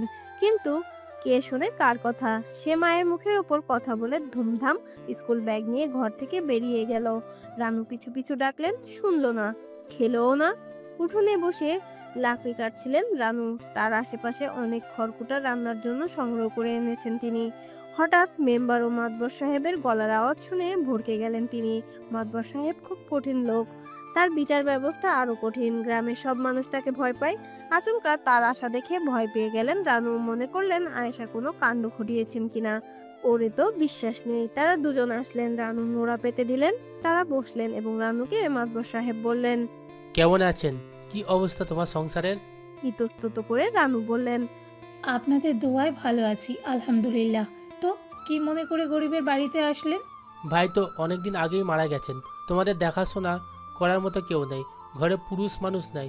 যদিও আমাদের উচিত তোমাদের দেখে শুনে রাখা, কিন্তু আমরা রাখতে পারি না। সারাদিন বিচার আচারে সময় চলে যায়, আর খোঁজ খবর নেওয়া হয় না। এখানে মিজানের বাড়ির বিচার আসছিল, তাই ভাবলাম তোমাদের একটু দেখে যাই। আচ্ছা, আপনারা বসেন, আমি চা নিয়ে আসি। চা লাগবে না বাতাসার মা, বিচার বসলে কি চায়ের অভাব হয়? রানু শুধু হাসলেন, কিছু বললেন না। তাদের সামনে বসে কথা বলতে বিব্রত বোধ করছেন তিনি। মেম্বার সাহেব বললেন, বাতাসেরও তো বয়স হয়েছে, বিয়েটে দিবে না নাকি? মাথার কাপড়টা আর একটু টেনে রানু বললেন, ভালো ছেলের খোঁজ করতেছি, দিয়ে দিব খুব তাড়াতাড়ি। বাবা মারা মেয়ে বেশি দিন ঘরে রাখতে নেই। আমার কাছে অনেক ভালো ছেলে আছে, চাইলে আমি কথা বলে দেখতে পারি। মাস্টার ভাই নাই, এখন তো সব দায়িত্ব আমাদেরই। মাতবর সাহেব বললেন, ঠিক ঠিক, সব দায়িত্ব আমাদেরই। তাহলে আমরা ছেলে দেখা শুরু করি। রানু বললেন, আপনারা যা ভালো মনে করেন। বাতাসা পুরনো মরিচা ধরা সাইকেলটা পড়ে আছে বাংলা ঘরের বারান্দায়।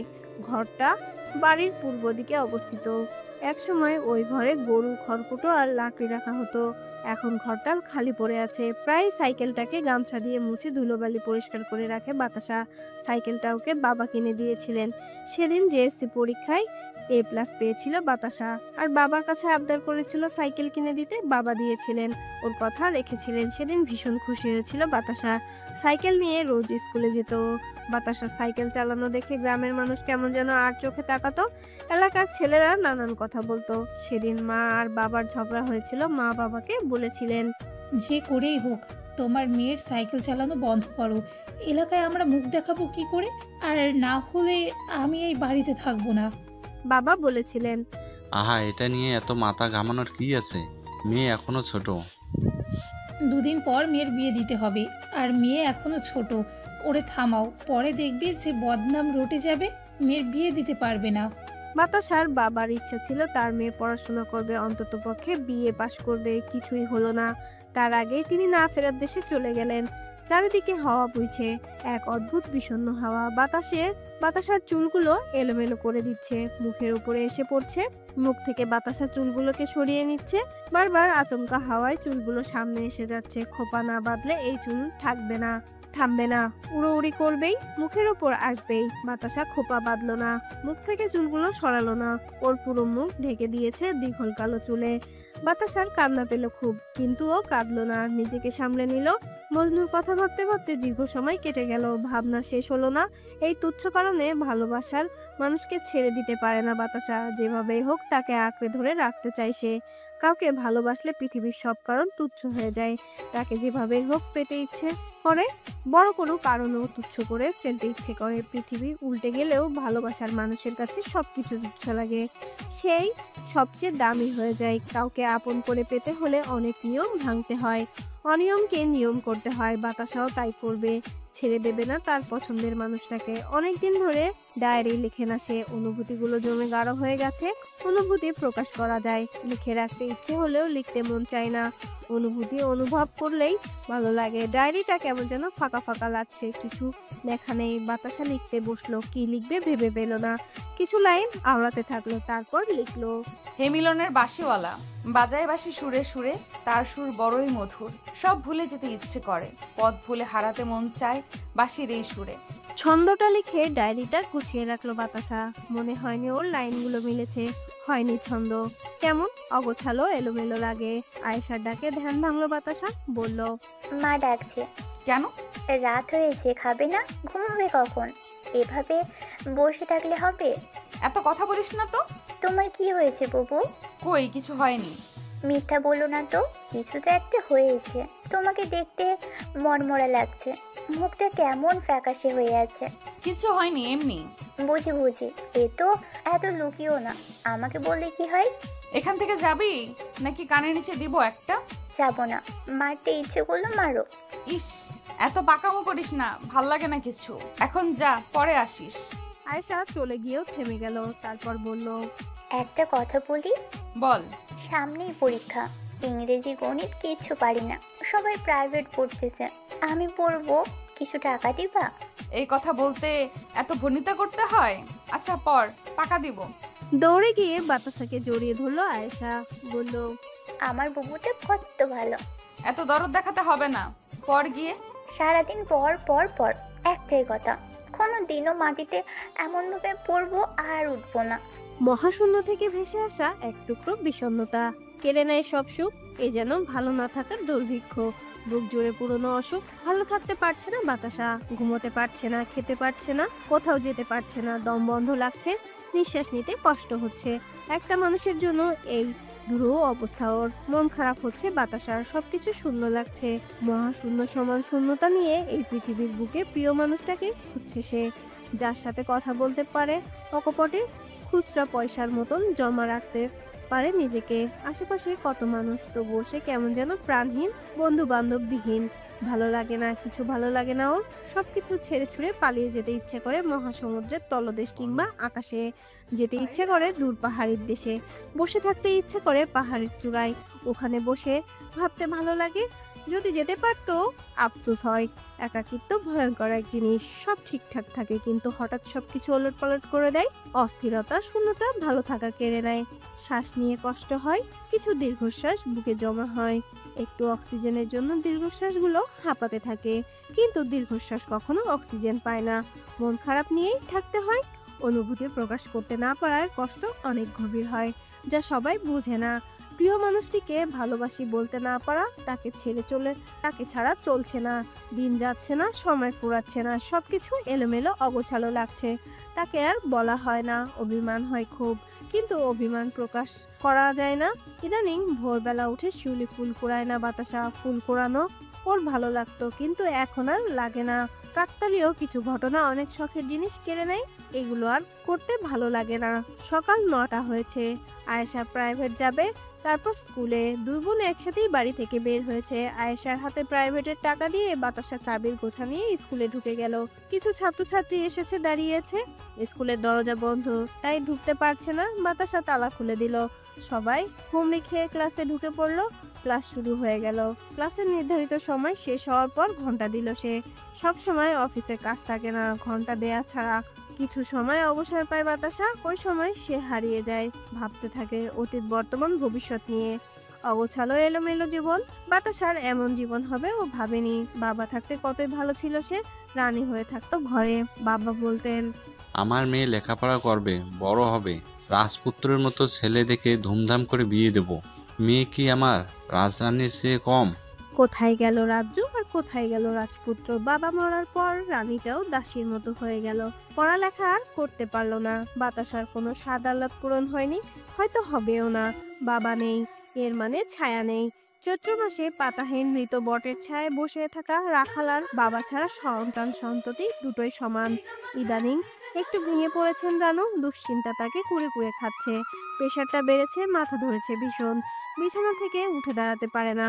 শয্যাশায়ী অবস্থায় আছেন রানু। কান্না পায়, ভীষণ কান্না পায়। তিনি কাঁদেন আড়ালে আবডালে। স্বামীর মৃত্যু হওয়ার পর থেকেই কাঁদছেন। আর কত অশ্রু ঝরাতে হবে? হয়তো যতদিন বেঁচে আছেন ঠিক ততদিন। প্রায় খারাপ স্বপ্ন দেখে। কাঁচা ঘুম থেকে হাঁপিয়ে ওঠেন রানু। টু শব্দ হলেও কেঁদে ওঠেন তিনি। এই বুঝি আমার সন্তানদের কিছু হলো? বাতাসা আর আয়েশাকে বিয়ে দিতে পারলে তিনি মুক্ত হবেন, ঠিক হবেন মানসিকভাবে। তাছাড়া দুনিয়ার কোনো ওষুধই তাকে সুস্থ করতে পারবে না। প্রতিদিন ওষুধ খাচ্ছেন, তবু শয্যাশায়ী অবস্থা থেকে রেহাই পাচ্ছেন না। রানুর কি এমন অসুখ হয়েছে তিনি নিজেও জানেন না, বোঝেন না। শুধু মনে হয় বড় এক অসুখ তাকে ধরেছে, তিনি আর বাঁচবেন না। মারা গেলে বাতাসা ও আয়েশার কি হবে? ওদের তো বাবা নেই, ওদের কে দেখবে? ওরা যাবে কোথায়? অসুখ বেঁধেছে রানুর মনে। মৃত্যুর আগে দুই মেয়ের বিয়ে দিতে চান তিনি, কিন্তু কিভাবে? তার হাতে পয়সা নেই। গ্রামে রটেছে বদনাম, আশেপাশের মানুষ বলে বেড়ায় তার দুই মেয়ের নামে আজে বাজে কথা। তারা প্রশ্ন তুলে বাবা নেই, অথচ দুই মেয়েকে নিয়ে সংসার সুন্দর চলছে রানুর। কিভাবে? নিশ্চয়ই বড়লোকের বেটাদের ভুলিয়ে ভালিয়ে এসব করছে ওরা। মানুষ যেসব কথা বলে, এইসব কথা রানুর মুখে আনতে লজ্জা করে, তাই তিনি চুপ থাকেন। মানুষের কথা শুনে রানু কাঁদেন। প্রায় গভীর রাতে তিনি শোনেন বাতাসা ফুপিয়ে ফুপিয়ে কাঁদে। কত কষ্ট করে সংসার চালায় মেয়েটা, বাজে কথা শুনলে ওরই বা কেমন লাগে। নামাজ পড়ে মোনাজাতে দোয়া করেন রানু তার মেয়ের বিয়ে হওয়ার জন্য। রাত গভীর হয়েছে, ঘুম আসে না রানুর চোখে। তিনি জানালা দিয়ে বাহিরে তাকালেন। আকাশে কয়েকটা তারা দেখতে পেলেন। দীর্ঘক্ষণ আকাশের দিকে তাকিয়ে রইলেন, তারপর মৃত স্বামীকে ডেকে ডেকে বললেন, তুমি কেন চলে গেলে আমাদের এভাবে অসহায় করে রেখে? আমি আর পারতেছি না তোমার রেখে যাওয়া আমানত দুই মেয়েকে আগলে রাখতে। মানুষ ওদের নামে বাজে কথা বলে, বলে ওদের দিয়ে আমি দেহ ব্যবসা করাই। তুমি বলো আমি মা হয়ে এমন কাজ করতে পারি না। কত কষ্ট করি, মেয়েটা কত কষ্ট করে তা মানুষ দেখে না। এখন যদি ওদের বিয়ে না দিয়ে আমি মরে যাই, তাহলে ওদের কি হবে? নিজেকে আমি কিছুতেই ক্ষমা করতে পারি না। অপরাধী মনে হয় নিজেকে।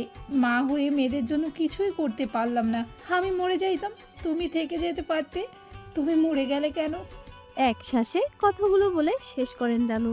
তার স্বামীর কাছে হাজারো অভিযোগ ও শত শত প্রশ্ন করেন তিনি, কিন্তু তার স্বামী কোনো উত্তর দেন না, চুপ থাকেন। আর রানু কাঁদতে থাকেন। দুদিন আগে মাস্টার সাহেবকে বাড়ি আসতে খবর দিয়েছিলেন, আজ সকালে তিনি এসেছেন। বিছানায় শুয়ে আছেন রানু, অসুখ তার কমেনি। মাস্টার সাহেব তার পায়ের কাছে বসে বললেন, কাজকর্মে ব্যস্ত ছিলাম গো বাতাসার মা, আমি আসতে পারিনি। তোমার শরীর কেমন? কোনো রকম আছি। ঠিক মতো ওষুধ খাও তো? খাই, ঔষধে আর কাজ হবে না, চলে যাওয়ার ডাক এসে যাচ্ছে।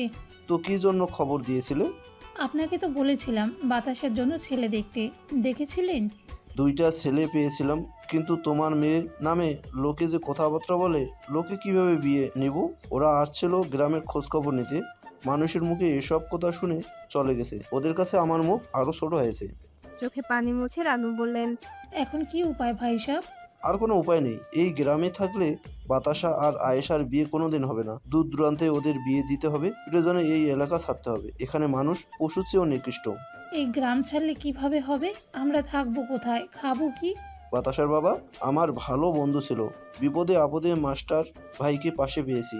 এখন সে নাই, তার দুইটা মেয়ে আছে, ওদের দায়িত্ব আমার। ওদের বিয়ে দিতে পারলে মাস্টার ভাইয়ের ঋণ কিছুটা হলেও শোধ হবে। এসব নিয়ে তুমি চিন্তা করো না। 1 মাসের ভিতরে আমি বাতাসার বিয়ে দেব। নরসিংদী আমার বড় আপার বাড়ি, বাতাসাকে ওখানে নিয়ে যাব। আর আপাকে বলবো ওর জন্য ছেলে দেখতে। বিকেল 4টায় স্কুল ছুটি হয় আয়েশার। বাড়ি আসতে আসতে 4:30 হয়ে গেল। বড্ড খিদে পেয়েছে, অসহ্য লাগছে। রান্নাঘরে এসে আয়েশা দেখলো রান্না হয়নি কিছু। ঘরে অসুস্থ মা শুয়েছে, বুবুও স্কুলে, অফিসের কাজ।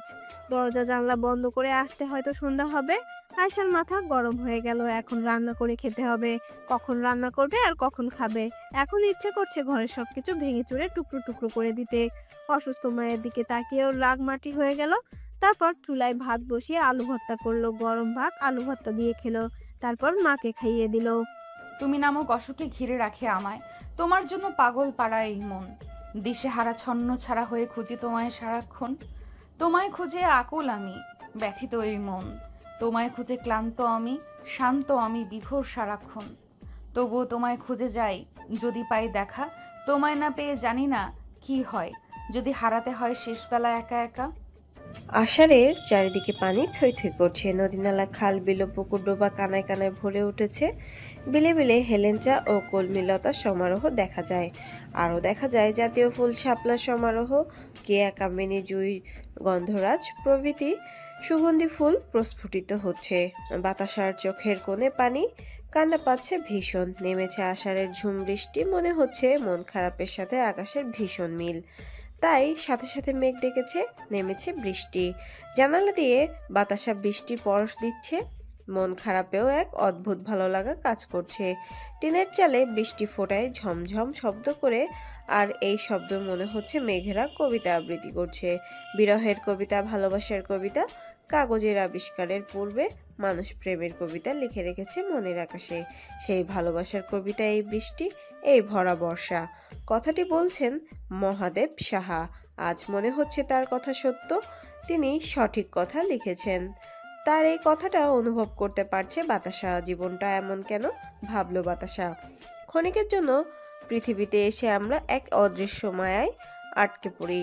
অভিমান, অভিযোগ, নোনাজল, নিদ্রাহীন রাত, বিষাদ, অবসাদ নিয়ে অপরূপভাবে দিনগুলো পার করি আমরা। নাটক, সিনেমা, প্রেম, ভালোবাসা থাকলেও নায়ক নায়িকারা অভিনয় করে, তারা এত জ্বলে পুড়ে ছারখার হয় না। আমরাই জ্বলি, আমরাই মূলত আসল অভিনেতা অভিনেত্রী।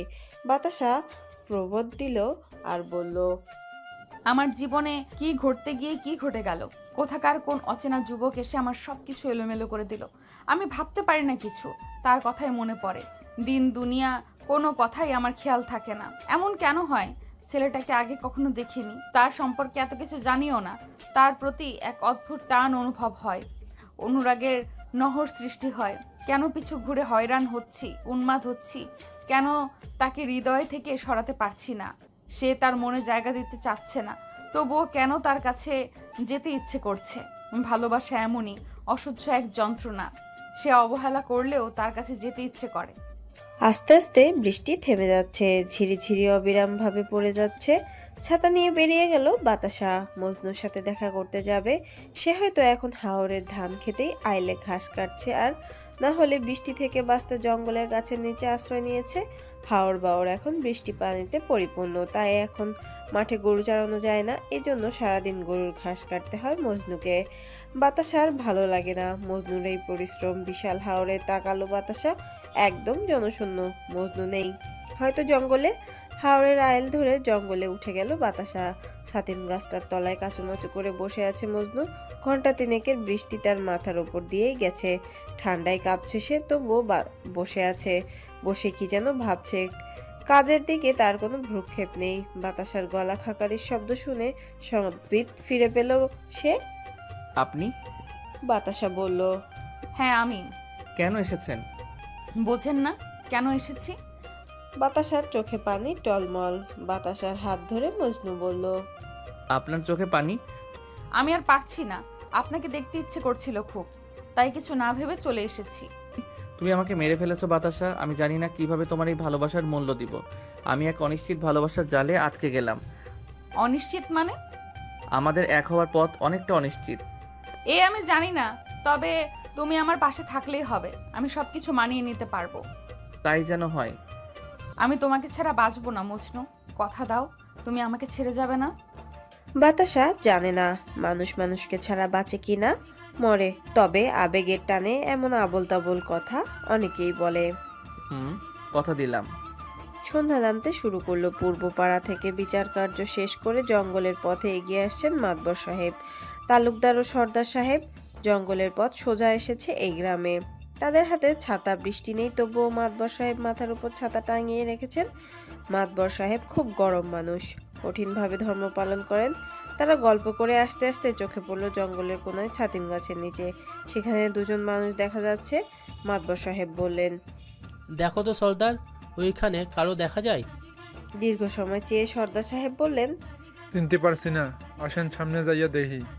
তারা তিনজন এগিয়ে গেলেন। গিয়ে বাতাসা ও মজনুকে দেখে মাতব্বর সাহেব বললেন, ছি ছি ছি, আমার এই গ্রামে নাফরমানির কাম, এ আমি কিছুতেই মানব না। মাস্টার সাহেবের মেয়ে এই কাম করবে আমি জীবনেও ভাবিনি। এ আমি কি দেখলাম আল্লাহ। সর্দার সাহেব বললেন, এখানে এই ছদ্মবেশী ছেলের সাথে কি করছো গোমা? ভয়ে বাতাসার হাত পা শীতল হয়ে এলো। সে ভাবলো মাতবর সাহেবের চোখে পড়েছে, নিশ্চয়ই এর কোনো বিহিত তিনি করবেন। এর আগে যারা এই গ্রামে প্রেম করেছে তাদেরকে পঞ্চায়েত থেকে বের করে দেওয়া হয়েছে। এমনকি সাদাত আর তাসফিয়াকে গ্রাম থেকে বের করে দেওয়া হয়েছে। ওরা প্রেম করে সবার মতের বিরুদ্ধে গিয়ে বিয়ে করেছিল। মাতবর সাহেব সহ গ্রামবাসী ওরা দুজনের ওপর খেপে গিয়েছিল। কথা ছিল ওদের মাথা ন্যাড়া করে মাথায় আলকাতরা প্রলেপ দিয়ে গ্রাম থেকে বের করে দেওয়া হবে। কিন্তু সালিশের আগের দিন ওরা গ্রাম ছেড়ে পালিয়ে গিয়েছিল। বাতাসার ভয় হচ্ছে খুব। সাদাত আর তাসফিয়ার মতো কি ওর জীবনেও কিছু ঘটতে যাচ্ছে? খানিক থাও, বাতাসা বলল। কিছু না। মাতবর সাহেব ধমক দিয়ে বললেন, কি করতেছে আমরা বুঝি, সব বুঝি। এখন এইখান থেকে যাইয়া সব কথা তোমার মায়ের সাথে হইবা, আর বাকি কথা সালিসে। এমন নাফরমানি কাম আমার এলাকায় আমি সহ্য করব না। মজনু চুপ করে দাঁড়িয়ে রইল, কিছু বলল না। কি বলবে সে ভেবে পাচ্ছে না। সাধারণ একটা বিষয় মুহূর্তে এত কঠিন রূপ নেবে ভাবতে পারেনি মজনু। তালুকদার সাহেব মজনুর দুই গালে চড় মারলেন, তারপর বললেন, পরদেশ থেকে এখন এইসব করতে আসছো? লজ্জা করে না মিয়া তোমার? এখন যাও এখান থাইকা। ঘাসের বোঝা মাথায় নিয়ে চলে যাচ্ছে মজনু। কাঁদতে কাঁদতে বাতাসাও বাড়ির দিকে দৌড় দিল। মাতবর সাহেব, তালুকদার ও সর্দার সাহেব দাঁড়িয়ে রইলেন। শালা পরামর্শ করতে লাগলেন। তাদের কথার মাঝে তালুকদার সাহেব বললেন, শোনেন মাতব্বর সাহেব ও সর্দার সাহেব, এই বিষয়টা নিয়ে এত তাড়াতাড়ি করার দরকার নাই। যা করার আমি করব। 2-3 দিন পর নালিশ ডাকবো। বাতাসার মজনুর ঘটনা পুরো গ্রাম ছড়িয়ে পড়ল। বাতাসাকে গ্রামের মহিলারা কলঙ্কিনী, পাপিনী, যা তা বলতে লাগলো। মুহূর্তের মধ্যেই এসব কথা কিভাবে রটে গেল বুঝে আসলো না বাতাসার। রানুও গালিগালাজ করছে আর বলছেন, আমরা কিভাবে মুখ দেখাবো এই সমাজে? আর তোর ছোট্ট বোনকে কিভাবে বিয়ে দিব? তুই আমাদের মান ইজ্জত বুঝলি না? দুপুরে বাড়িতে এসে হাজির হলেন তালুকদার সাহেব। মিনতি সুরে তাকে বসতে বললেন রানু। তিনি বসে বললেন, বলেছিলাম তো মেয়েকে আমার কাছে বিয়ে দিতে, দিল তো না, এখন কি করবে? আমাদেরকে বাঁচান ভাইজান, বাবা মরা মেয়ে একটা ভুল করে ফেলেছে, তার জন্য এত বড় শাস্তি? কোনো শান্তি বাস্তি হবে না যদি আমার কথা শোনো। আপনার সব কথা শুনতে রাজি, তবুও এই লজ্জায় আমাদের ফেলবেন না। মেয়েটা আমার এত কিছু বোঝে না। অতীতে যারা এই গ্রামে প্রেম করেছে তাদেরই কি হয়েছে সবাই জানে। বাতাসারাও তাই তো হতো, কিন্তু আমি মাতবর আর সর্দারকে থামিয়ে রেখেছি। এখন যদি বাতাসাকে আমার কাছে বিয়ে দিতে রাজি হও, তাহলে সর্দার ও মাতবর কেউ কোনো কথা বলবে না, কেউ নালিশ ডাকবে না, আর মুখের উপর কেউ কথা বলবে না। আপনি যা বলবেন তাই হবে। তাহলে বিয়ের দিন তারিখ পাকা করে ফেলি। আপনার যেদিন ইচ্ছা সেদিন তারিখ হবে। তাহলে আগামী শুক্রবার তারিখ পাকা করলাম, আর সবাইকে দাওয়াত করব। দাওয়াত দেওয়ার খরচাপাতি যা লাগে আমি দিব। সবাই জানুক, তাহলে বাতাসার চরিত্র নিয়ে কেউ কথা বলতে পারবে না। 9-6 আর ভাবলেন না রানু। আর ভাবার সময় নেই। এই পরিস্থিতি থেকে বাঁচাতে পারলেই হলো, এছাড়া আর কোনো উপায় তার কাছে ছিল না। পাশে দাঁড়িয়ে সব শুনছিল আয়েশা। সব কথা বোনকে বলতে গেলে সে দরজা লাগিয়ে শুয়ে আছে বাতাসা, হয়তো ঘুমিয়ে পড়েছে। দরজার ঠক ঠক শব্দ করলো আয়েশা। বিছানা থেকে উঠে দরজা খুলে ভেতরে আসতে বলল বাতাসা। আয়েশা পাশে বসলো, সব কথা খুলে বলল। মুহূর্তের মধ্যে পৃথিবী স্থবির হয়ে গেছে বাতাসার। চারিদিকে অন্ধকার হয়ে গেল।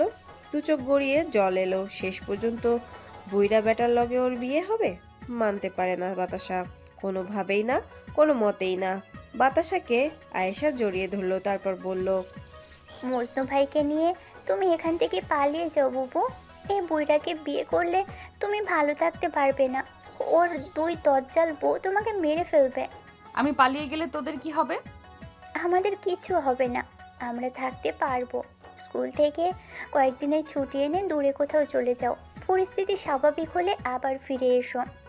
আয়েশা খারাপ কিছু বলেনি, যা বলেছে এতে হয়তো ভালোই হবে। আয়েশার গালে আলতো করে চুমু এঁকে দিল বাতাসা। তারপর দুই বোন দীর্ঘক্ষণ কান্না করলো। বাতাসা বলল, এখন হাওড়ের দিকে যাবি, গেলেই তোর মজনু ভাইকে পাবি। ওরে গিয়ে বলবি বৃহস্পতিবার রাত 8টায় সদর বাড়ির পুকুর পাড়ের কাছে আসতে। সাথে যেন কাপড় চোপড় গোছগাছ করে নিয়ে আসে। ওই রাতে আমরা পালিয়ে যাব। আজ সোমবার, হাতে আর মাত্র 2 দিন সময়। যা করার তাড়াতাড়ি করতে হবে। বাতাসা যেন এক ঘোরের মধ্যে হারিয়ে গেল। কি করেছে, কি হচ্ছে ও কিছুই বুঝতে পারছে না। ওর মন যা বলেছে ও তাই করেছে। বিয়ের আয়োজন ধুমধাম করেই হচ্ছে। তালুকদার সাহেব ডেকোরেশনের সব জিনিস পাঠিয়ে দিয়েছেন। গরু জবাই করেছেন। 3 জন বাবুর্চি মিলে খাবার দাবার রান্না করতে শুরু করেছে। চারিদিকে লাল নীল বাতি ঝলমল করছে। বাতিগুলো জ্বলছে আর নিচ্ছে। সময় রাত 8টা। ছোট একটা ব্যাগে কাপড় চোপড় আর কিছু টাকা ভরে আয়েশা ব্যাগটা বাতাসার হাতে দিল। এতক্ষণে হয়তো পুকুর পাড়ে মজনু এসে গেছে। পেছনের দরজা দিয়ে বাতাসা বেরিয়ে পড়লো। আয়েশার ভীষণ আনন্দ হলো, এতদিনে সে একটা কাজের কাজ করতে পেরেছে, বোনকে সাহায্য করেছে। ওর কাছে এটাই মনে হয়েছে এভারেস্ট বিজয়ের মতো আনন্দ। মিনিট 10-এর ভেতরেই রানু টের পেলেন ঘরে বাতাসা নেই। তিনি কাউকে কিছু বললেন না। আয়েশাকে জিজ্ঞেস করলেন, ও চুপ থাকলো, কিছু বলল না। বেরিয়ে পড়লেন রানু বাতাসাকে খুঁজতে। প্রথমে মাস্টার চাচার বাড়িতে গেলেন। তিনি হয়তো বাড়িতেই আছেন। রানুর চিন্তা হচ্ছে কি না কি করে ফেলে মেয়েটা, আর এখন খুঁজে না পেলে সমাজে মুখ দেখাবেন কি করে। আজ বাদে কাল বিয়ে, সব আয়োজন করা হয়ে গেছে, রান্না বান্না হচ্ছে। ভাবতেই রানু কান্না করছে নিঃশব্দে। ভাইজান ঘরে আছে? কি বললেন মাস্টার সাহেব। আমি বাতাসার মা। কোনো দরকার? বাতাসাকে তো খুঁজে পাচ্ছি না। তোমার রাখাল মজনু কই? ও তো নাই। নাই মানে? গতকাল তালুকদার আর ওর দলবল মিলে মজনুকে মারধর করে গ্রাম থেকে বের করে দিয়েছে। মজনু যেতে চায়নি, আমারও কিছু করার ছিল না। গ্রামের সবার সাথে তো আমি একা পারি না, নিরুপায় হয়ে ছেলেটাকে বিদায় করতে হয়েছে। এসব কথা বাদ দেন, তাহলে বাতাসা কার সঙ্গে গেল? সেটাই তো বলতেছি না। তাহলে মজনু আশেপাশেই ছিল, না হলে বাতাসা কার সঙ্গে পালাবে? তালুকদার মজনুকে ট্রেনে তুলে দিয়েছে যাতে ও আর আসতে না পারে, বিয়েতে বাধা না হতে পারে। আসতে কতক্ষণ? পরের স্টেশনে নেমে গেলে আমাদের এখানে আসতে তো ঘন্টাখানেক লাগে। যাওয়ার আগে আমি মজনুকে বুঝিয়েছি ও যেন এই গ্রামে না আসে। ও আমার কথাগুলো বুঝেছে বাতাসার মান সম্মানের কথা। ওকে গ্রাম থেকে বের না করলেও এই বিয়েতে বাধা দিত না। মজনু জানে এই গ্রামের বিচার ব্যবস্থা, আর এখানে বাতাসার মান ইজ্জত জড়িয়ে আছে। সব কিছু মজনু বুঝেছে। ছেলে হিসাবেও অসাধারণ। শুধু যে বাতাসাকে ভালোবাসে, ওর কথা চিন্তা করে তা না, মজনু তোমাদের কথাও ভাবে। এমনকি ও নিজেও এই গ্রামে ছাড়তে চেয়েছিল, আমি আটকে রেখেছিলাম। তারপর বাধ্য হয়ে ওকে যেতে দিলাম। আমার মনে হয় না মজনু বাতাসাকে নিয়ে পালাবে। তাহলে বাতাসা যাবে কোথায়? তো আশেপাশে আছে, নয়তো কোথাও লুকিয়ে বসে আছে। আমি এখন কি করব ভাইজান? কোথায় ওকে খুঁজবো? রানু মাটিতে লুটিয়ে পড়লেন, আর কথা বললেন না। কান্নায় ভেঙে পড়লেন। জ্ঞান হারাবার উপক্রম হলো তার। শান্ত হও, এত চিন্তা করো না। আমি খুঁজে দেখছি, দূরে কোথাও যেতে পারবে না। আগে স্টেশনটা দেখে আসি। ওরা যদি দূরে কোথাও যেতে চায় তাহলে আগে রেল স্টেশনেই যাবে। তুমি এখানে বসো, আমি আসতেছি। মাথায় হাত দিয়ে বসে রইলেন রানু। যদি বাতাসাকে না পান তাহলে কি হবে, ভাবতে লাগলেন তিনি। জীবনের ওপর অভিমান হলো তার। এই অভিমানে তার মৃত স্বামীকে বেশ কয়েকটা গালি দিলেন। কেন তিনি মারা গেলেন, আর দুটো মেয়েকে রেখে গেলেন। মনে মনে বললেন, আমি মরে যেতাম তুমি থাকতে, তাহলে এমন হতো না, আজ আমার এই দিন দেখতে হতো না। রাত গভীর হয়েছে। পুকুর পাড়ে বাতাসা দাঁড়িয়ে রয়েছে, কিন্তু মজনু আসেনি। বাতাসা কান্না করছে, ভীষণ কান্না। তাহলে মজনু কি আমায় ঠকালো? আমি এতদিন একটা ভীতু বেঈমান পুরুষকে ভালোবেসেছি যে কথা দিয়ে কথা রাখেনি।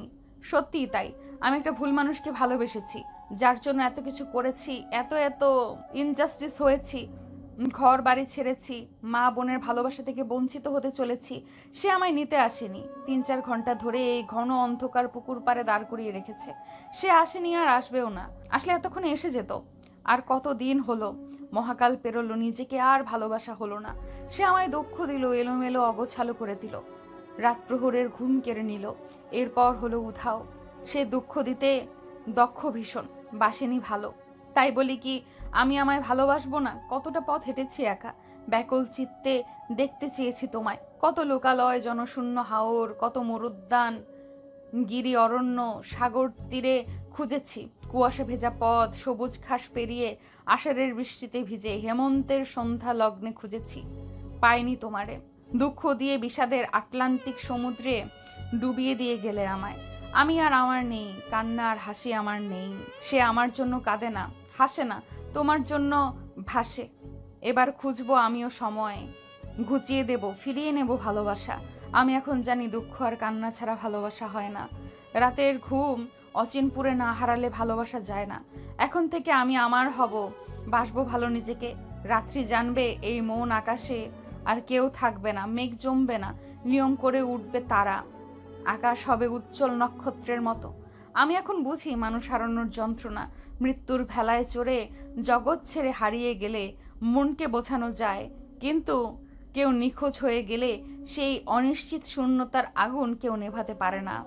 দগ্ধ চিত্তের আহাজারি আর তপ্ত আখি নিড়ে বেদনার ঢেউ উতলে ওঠে। আমি ভালো থাকতে চাই, আমি ভালোবাসতে চাই না। প্রিয় মানুষকে পেতে গিয়ে আমরা নিজেকে হারিয়ে ফেলি, তারপর প্রিয় কেউ পাওয়া হয় না, নিজেকে খুঁজে বের করতে হয়, কষ্টকর হয়ে যায়। আবার কেউ কেউ নিজেকে খুঁজে পায় না, ঘুম স্বপ্ন কেউ আসে না, কাউকে পাওয়া হয় না। আমরা নিজেরা নিজেদের সবচেয়ে বেশি হতাশ করি। বাতাসার মস্তিষ্ক শূন্য হয়ে গেল, ও কিছু ভাবতে পারলো না। এদিকে রাত প্রায় শেষের দিকে, খানিক বাদে ভোর হবে, তারপর ওর বিয়ে। এটা মানতে পারছে না বাতাসা, এমন অসহায় জীবন রেখে আর কি হবে। যে জীবনে বাবার ছায়া নেই, যে জীবনে ভালোবাসার মানুষ নেই, সেই যে নির্মমভাবে ঠকিয়ে গেল বাতাসাকে, কথা দিয়ে রাখলো না। বাতাসা জানে না মজনু কোথায়। তাহলে কি আয়েশা ভুল বলেছিল? মজনুকেও আসতে বলেনি এখানে? না, আয়েশা এমন করতে পারে না। প্রবোধ দিল বাতাসা, মরণ এলেও এই বুইড়া তালুকদারকে বিয়ে করবে না। যে পুরুষের চরিত্রের সমস্যা তাদের ভীষণভাবে ঘৃণা করে বাতাসা। এদিকে পাখিরা ডাকাডাকি শুরু করেছে, মুয়াজ্জিন আজান দিচ্ছেন, কিন্তু মজনু আসলো না। ব্যাগ থেকে সুতি ওড়না বের করে কড়ই গাছের ডালে বাঁধলো বাতাসা, আর নিজেকে শেষ করে দেওয়ার পায়তারা করলো। মাস্টার সাহেব চারিদিকে খুঁজলেন, স্টেশনে দীর্ঘক্ষণ কাটালেন। বাতাসা ও মজনু পাত্তাও পেলেন না, খোঁজাখুঁজি করে ক্লান্ত হয়ে গেলেন। তারপর অজু করে মসজিদে ফজরের নামাজ পড়লেন। নামাজ শেষে পুকুর পাড় দিয়ে বাতাসাদের বাড়ির উদ্দেশ্যে রওনা দিলেন। রানুকে সান্ত্বনা দিতে হবে, এখনো পৃথিবী পরিষ্কার হয়নি, অন্ধকারে ডুবে আছে। মাস্টার সাহেব পুকুর পাড়ের কড়ই গাছের নিচে আসতেই তার মাথায় কি যেন স্পর্শ করলো। তিনি ভয় পেয়ে উপরের দিকে তাকালেন, দুইটা পা ঝুলে আছে দেখে চিৎকার দিলেন। ভেবে পেলেন না এটা কার পা, ভূত নাকি মানুষ। হাতে থাকা টর্চ লাইটটা জ্বালালেন, তারপর আবারও চিৎকার দিয়ে কান্নায় ভেঙে পড়লেন আর বললেন, এটা তুমি কি করলে বাতাসা? আমি তোর চাচা হয়ে তোকে বাঁচাতে পারলাম না। আমাকে মাফ করে দিস রিমা, আমাকে মাফ করে দিস। বাতাসার মৃতদেহটা কোলে নিয়ে বাড়ির দিকে এগোলেন মাস্টার চাচা। ঘরের বারান্দায় আলতো করে ওকে শুইয়ে দিলেন। দরজা খুলে বাহিরে বসেছিলেন রানু, তার পাশে আয়েশা। বাতাসার এই অবস্থা দেখে হতভম্ব হয়ে গেলেন রানু। জোরে চিৎকার দিয়ে আয়েশা আর বলল, তোমার কি হয়েছে বুবু? কথা বলো না কেন? চাচা, ও চাচা, বুবুর কি হয়েছে? তোর বুবু আর নেই রিমা, আর নেই। এই কি বললে চাচা? এইটা হতে পারে না, আমার বুবু মরতে পারে না। বুবু, ও বুবু, তুমি কথা বলো। আজ আমার জন্য তোমার এই অবস্থা হলো। আমি যদি তোমাকে যেতে না দিতাম তাহলে এমন হতো না। ওই গোজ ধরে আমি খুন করব। ওই শালার জন্য তুমি আমারে ছেড়ে চলে গেলে, ওকে বাড়তে দিব না। বাতাসাতে ওটা জড়িয়ে ধরে কাঁদতে লাগলো আয়েশা। নদীর স্রোতের মতো অশ্রু ঝরছে, যে অশ্রু আর থামবে না। জ্ঞান হারিয়ে ফেললেন রানু, পাথর হয়ে গেলেন তিনি। তার দুই চোখে জল নেই, এই পৃথিবীর ধ্যান ধারণা নেই। এই পৃথিবীর মানুষ 21 কিংবা 22 বছর বয়সেই ভিতর থেকে মারা যায়, কিন্তু তাদের কবর দেওয়ার 70, 75 কিংবা 80 এর চেয়েও বেশি বছর বয়সে। আবার কিছু মানুষ ভিতর থেকে মরে যাওয়া সহ্য করতে পারে না, তাই ওরা আগেই মরে যায়। ওদের কবরটা আগেই দিতে হয়। কবরের মাটিকে বঞ্চিত করে মানুষ বেশি দিন বাঁচে না। সকাল হলো, চারিদিকে লোক জমায়েত হলো। রানু ও আয়েশার কান্নায় ভারী হয়ে আছে ঘরটা। তালুকদার সাহেব বাড়িতে আসলেন। বিয়ে করতে না পারায় তার একটু কষ্ট হলো, কিন্তু বাতাসার জন্য আফসোস হলো না। কোথা থেকে খবর পেল মানিক কে জানে, দৌড়ে উদয় হলো, হাতে মোটা সোটা লাঠি। কেউ কিছু বুঝে ওঠার আগেই আচমকা মানিকর বাবার মাথায় দিল বাড়ি। তালুকদার সাহেবের মাথাটা দ্বিখণ্ডিত হয়ে গেল। তিনি ছিটকে পড়ে গেলেন মাটিতে। শরীরটাকে দু চারটা নাড়াচাড়া দিয়ে তালুকদার সাহেব নিঃশ্বাস ফেলা বন্ধ করে দিলেন। বাবা বেঁচে নেই। তা দেখে মানিক পৈশাচিক হাসি দিয়ে বলল, এই হলো তোর শাস্তি। আর কত ভণ্ডামি করবি? দুইটা বিয়ে করলি, এতগুলো বাচ্চা কাচ্চা, তোর একজনকেও মানুষ বানাতে পারলি না, কাউকে বাবার আদর দিলি না, ঠিক মতন দায়িত্ব পালন করলি না। এই বুড়ো বয়সে বিয়ে করতে এসেছিস, তাও আমার ভালোবাসার মানুষকে। খানিক পরে থানা থেকে পুলিশ আসলো। দুটো দেহকে লাশবাহী গাড়িতে উঠিয়ে নিল পোস্টমর্টেম করতে। আর দুজন পুলিশ মানিকের হাতে হাত পরা পরিয়ে টেনে হিচড়ে নিয়ে যাচ্ছে। আর মানিক জোরে জোরে চিৎকার দিয়ে কান্না করে বলল, বুঝলে না তো বাতাসা, বুঝলে না। বোকা বলে সারা জীবন অবহেলাই করলে, একটা সুযোগও দিলে না। তুমি জানো না, বোকা মানুষেরাই প্রকৃত ভালোবাসাকে বুকের ভেতরে যুগ যুগান্তর লালন পালন করে।